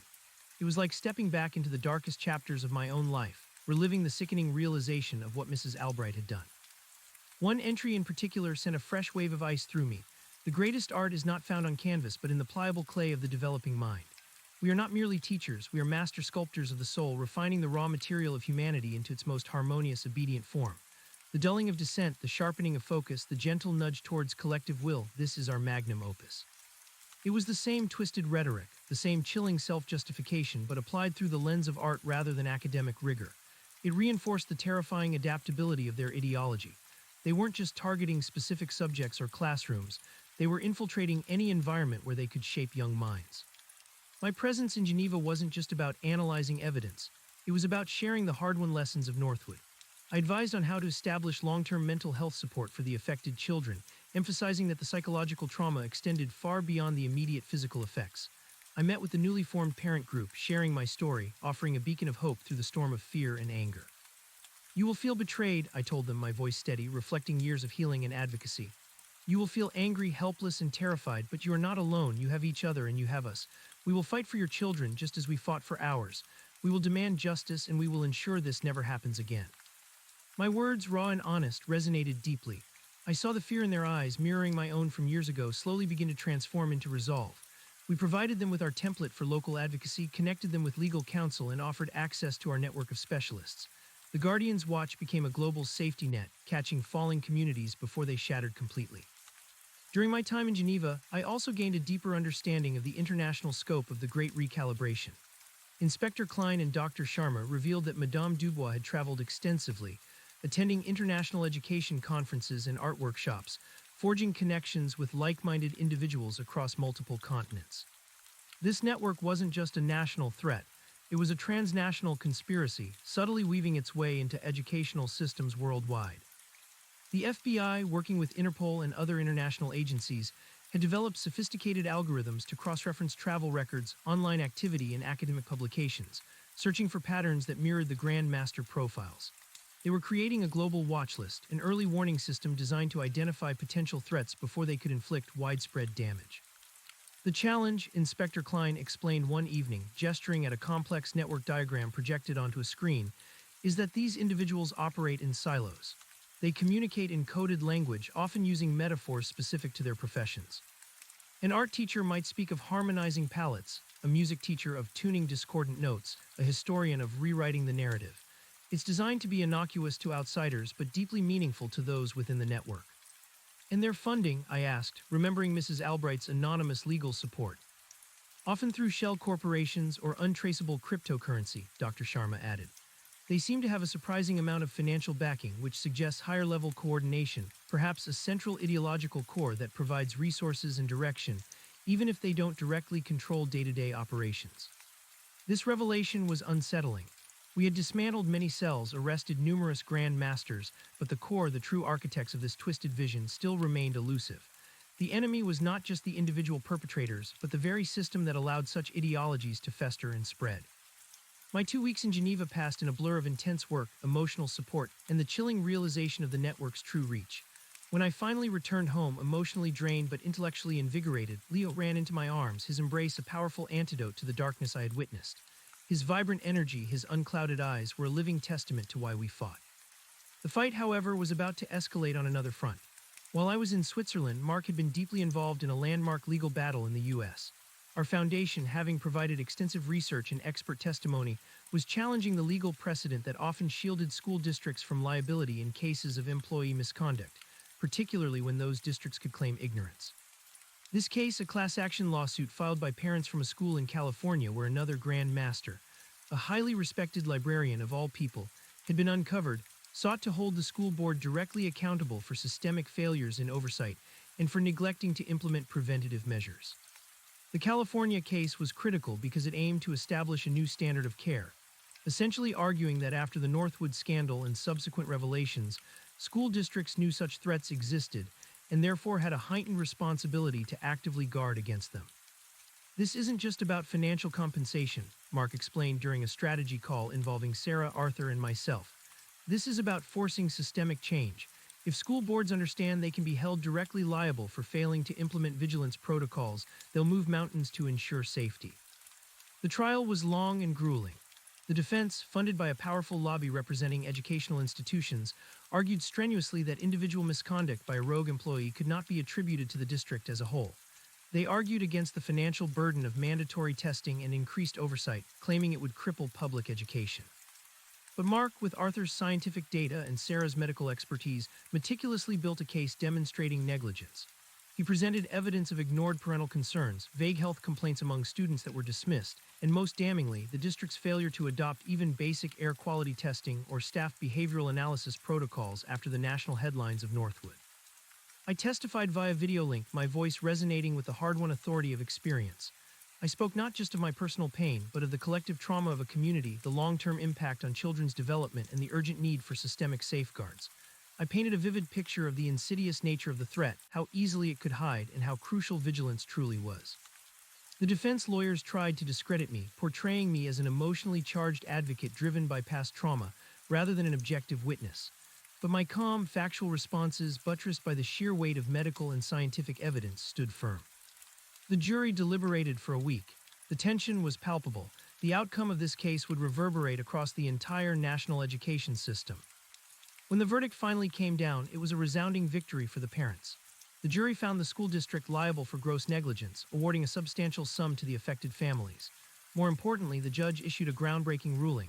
In light of the documented existence of the Great Recalibration Network, school districts now bore a heightened duty of care to implement proactive measures to ensure student safety against such threats. "This is a game changer," Mark announced to us, his voice thick with emotion. "It means Leo's law isn't just a state statute, it's now effectively a national legal standard. Districts across the country will have to implement these protocols or face immense liability. A wave of profound relief washed over me. It wasn't just about justice for those children, it was about protecting countless others. It was a monumental step towards turning the tide against the invisible evil. The victory energized our foundation. We immediately launched a nationwide awareness campaign, leveraging the legal precedent to push for accelerated adoption of Leo's Law protocols in every state. We provided training modules, legal templates, and funding support to districts struggling with implementation. We transformed from reactive responders to proactive architects of a new, safer educational landscape. The Great Recalibration Network, though battered, continued to prove resilient. Each arrest, each victory seemed to provoke a new, more desperate response. The remaining members, particularly the shadowy ideological core, began to shift tactics. They moved away from large public schools, recognizing the increased scrutiny. Instead, they targeted smaller, more isolated institutions. Private religious academies, homeschooling co-ops, even highly specialized vocational schools where they could operate with minimal oversight. Our intelligence network, spearheaded by Arthur's data analysis and the FBI's profiling, adapted quickly. We started to see patterns emerge in online forums that specifically catered to these alternative educational environments. The coded language, the subtle recruitment attempts, the philosophical justifications for guided learning, they were all there, mutating and evolving. One such incident occurred in a remote, highly exclusive boarding school in the Pacific Northwest. This school catered to the children of ultra-wealthy families, operating with a degree of privacy that almost bordered on secrecy. The initial tip came from a brave, young boarding school nurse who had noticed a disturbing pattern of unexplained lethargy and cognitive blips among students, alongside an unusual wellness supplement regimen mandated by the headmaster, ostensibly to enhance focus.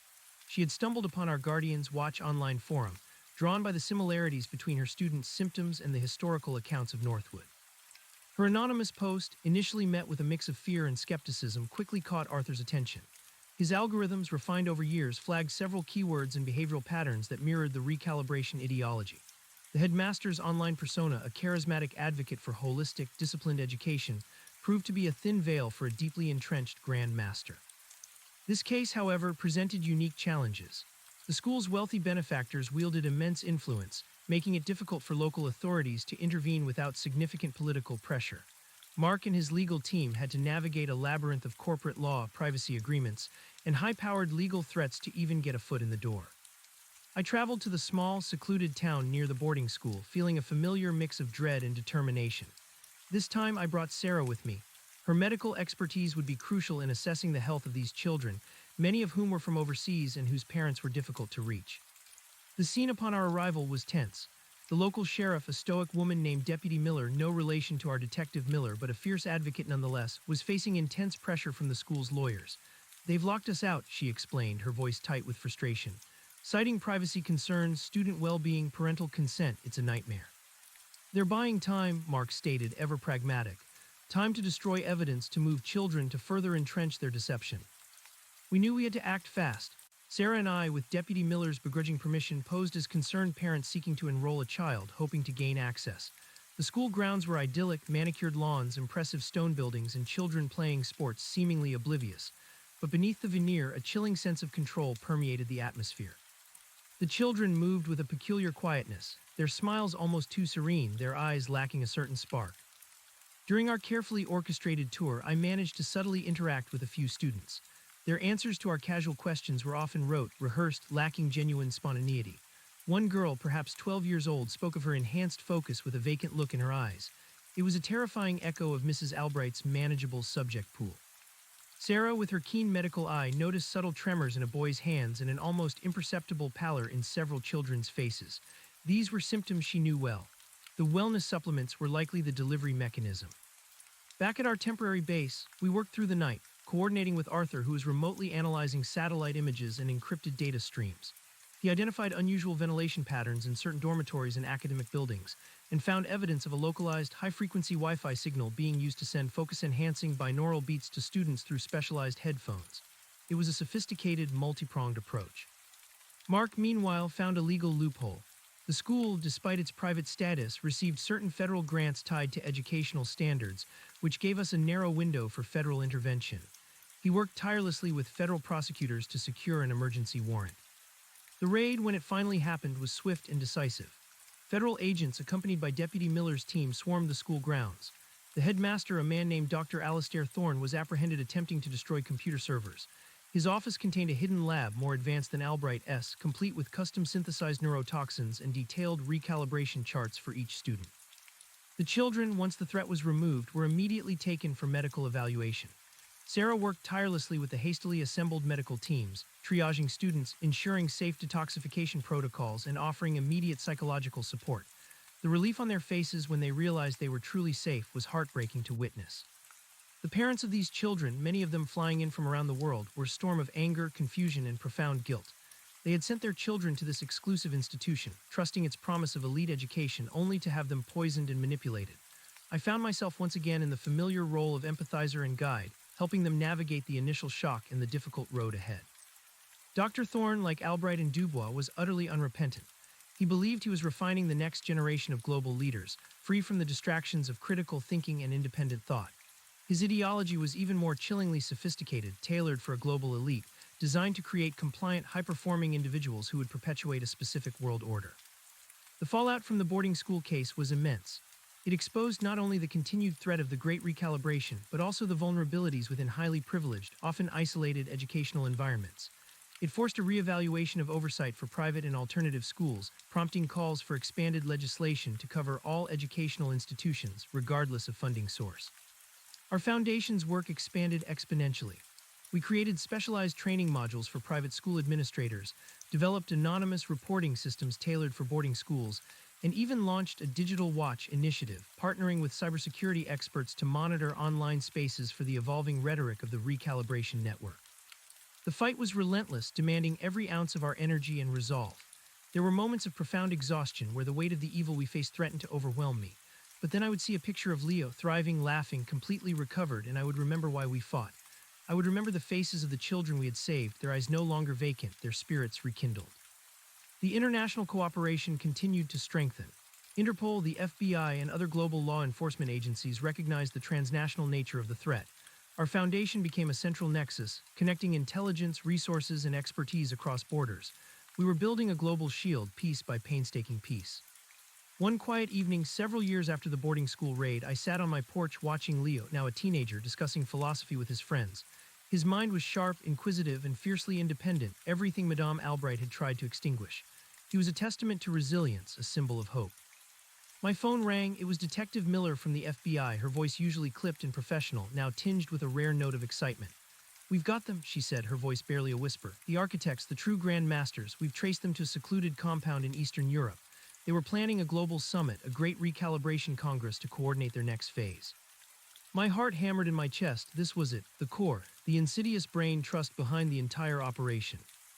"Are they moving in?" I asked, my voice tight. "As we speak," Miller confirmed, "a joint operation unprecedented in its scope. Interpol, FBI, MI6, NATO forces. We're going to dismantle them once and for all." A profound sense of vindication mixed with a chilling anticipation washed over me. The long night indeed was about to truly end, but the watch, I knew, would always continue. The human capacity for darkness, for twisted ideologies, would always exist, and so too would the capacity for vigilance, for courage, and for the fierce protective love that had started it all. The sun finally was about to truly break through. This was not just an arrest, it was a reckoning. This was the final act in the war against the architects of the Great Recalibration, a culmination of years of tireless effort, countless sacrifices, and the unyielding determination of ordinary people who refused to let the light be dimmed. The operation was codenamed Dawnbreaker. The phone call from Detective Miller had been the culmination of years of relentless pursuit, a whispered promise of an end to the pervasive nightmare. Dawnbreaker. The codename resonated with the profound hope it carried, signifying the breaking of a new day after a long, insidious night. My heart pounded, a frantic drumbeat against my ribs, but beneath the fear, a steely resolve solidified. This was it, the reckoning. I paced the living room, the moonlight streaming through the window, illuminating the dust motes dancing in the air, innocent, unaware of the global war being waged. I called Mark, Arthur, and Sarah, relaying Miller's terse message. Their voices, usually calm and professional, crackled with a mixture of disbelief and fierce anticipation. We had hunted these shadows for so long, and now, finally, the hunt was reaching its climax. The next 72 hours felt like an eternity. News reports, carefully filtered and initially vague, began to trickle in from Eastern Europe, speaking of a massive international law enforcement operation targeting an unidentified extremist network. The details were scant, designed to prevent panic and protect the integrity of the raid, but we, the Guardians, knew what it meant. We knew the names, the faces, the insidious ideology they embodied. Miller kept me updated with brief coded messages. Phase 1 complete, perimeter secured, no civilian casualties. Then high-value targets apprehended, core infrastructure compromised. Finally, architects secured, data acquisition underway. Resistance was minimal, their arrogance their undoing. The last message brought tears to my eyes, hot and unexpected. Their arrogance, their unwavering belief in their twisted superiority had indeed been their downfall. They had underestimated the power of collective vigilance, the quiet strength of ordinary people pushed to their limits. They had underestimated a mother's love. When Miller finally called with a full debrief, her voice, though still professional, carried a tremor of exhaustion and triumph. We got them all, every last one of the individuals on our top-tier target list. The ones who conceived the recalibration, who funded it, who spread its ideology. They were found in a bunker beneath a remote, seemingly abandoned agricultural facility. They were conducting what they called Phase 2 experiments, attempting to scale up their methods to refine their neurotoxins for mass deployment. A cold dread gripped me even amidst the relief. Mass deployment, the thought was sickening, but then Miller's next words cut through the fear. But their plans are fully compromised. We've seized all their research, their formulas, their communications. Arthur's team is already working on countermeasures for everything they've developed. The network is decapitated. Its central nervous system is gone. The feeling was indescribable. A profound, aching relief, like a weight I hadn't realized I was carrying, had finally been lifted. The air in my lungs felt cleaner, the world a little brighter. It wasn't just an arrest. It was an amputation of a malignant tumor that had threatened to poison the very soul of society. In the aftermath, the full scope of their evil and our victory became clear. The architects of the Great Recalibration were not the fringe extremists many had initially suspected. They were a cabal of disillusioned academics, former intelligence operatives, and wealthy philanthropists who had become convinced that humanity was spiraling into chaos. They genuinely believed their horrific methods were a necessary, benevolent intervention, a course correction for a failing species. Their meticulously documented plans revealed a chilling vision: to establish a global order of compliant, harmonized citizens, starting with children, extending to entire populations. The sheer scale of the international collaboration required for Dawnbreaker was unprecedented. Intelligence sharing between dozens of countries, covert operations, simultaneous raids across multiple time zones. It was a testament to how seriously the world had finally taken the threat we had first exposed at Northwood. Our foundation, the Guardian's Watch, played a crucial role, providing critical intelligence, psychological profiles, and a deep understanding of the network's modus operandi. We were no longer just survivors, we were architects of global security. The legal proceedings that followed were lengthy and complex, spanning multiple jurisdictions. Mark and his team were at the forefront, collaborating with international prosecutors, ensuring that the architects faced justice for their crimes against humanity. The evidence was overwhelming, and one by one, the Grand Masters and the core architects were tried, convicted, and sentenced to severe penalties, their twisted vision of a compliant world crumbling around them. The media coverage was immense, but unlike the initial Northwood frenzy, this time the narrative was different. It wasn't about sensationalism or blaming parents. It was about global solidarity, about the quiet heroism of whistleblowers and the triumph of human resilience. Our story, the Northwood story, was finally understood not as an isolated tragedy, but as the spark that ignited a worldwide movement. In the weeks and months that followed, the impact was profound. Countries around the globe began to adopt stricter oversight for educational institutions, implementing protocols for neurotoxin detection, mandatory background checks, and psychological screening for staff. Leo's Law, in various iterations, became a global standard.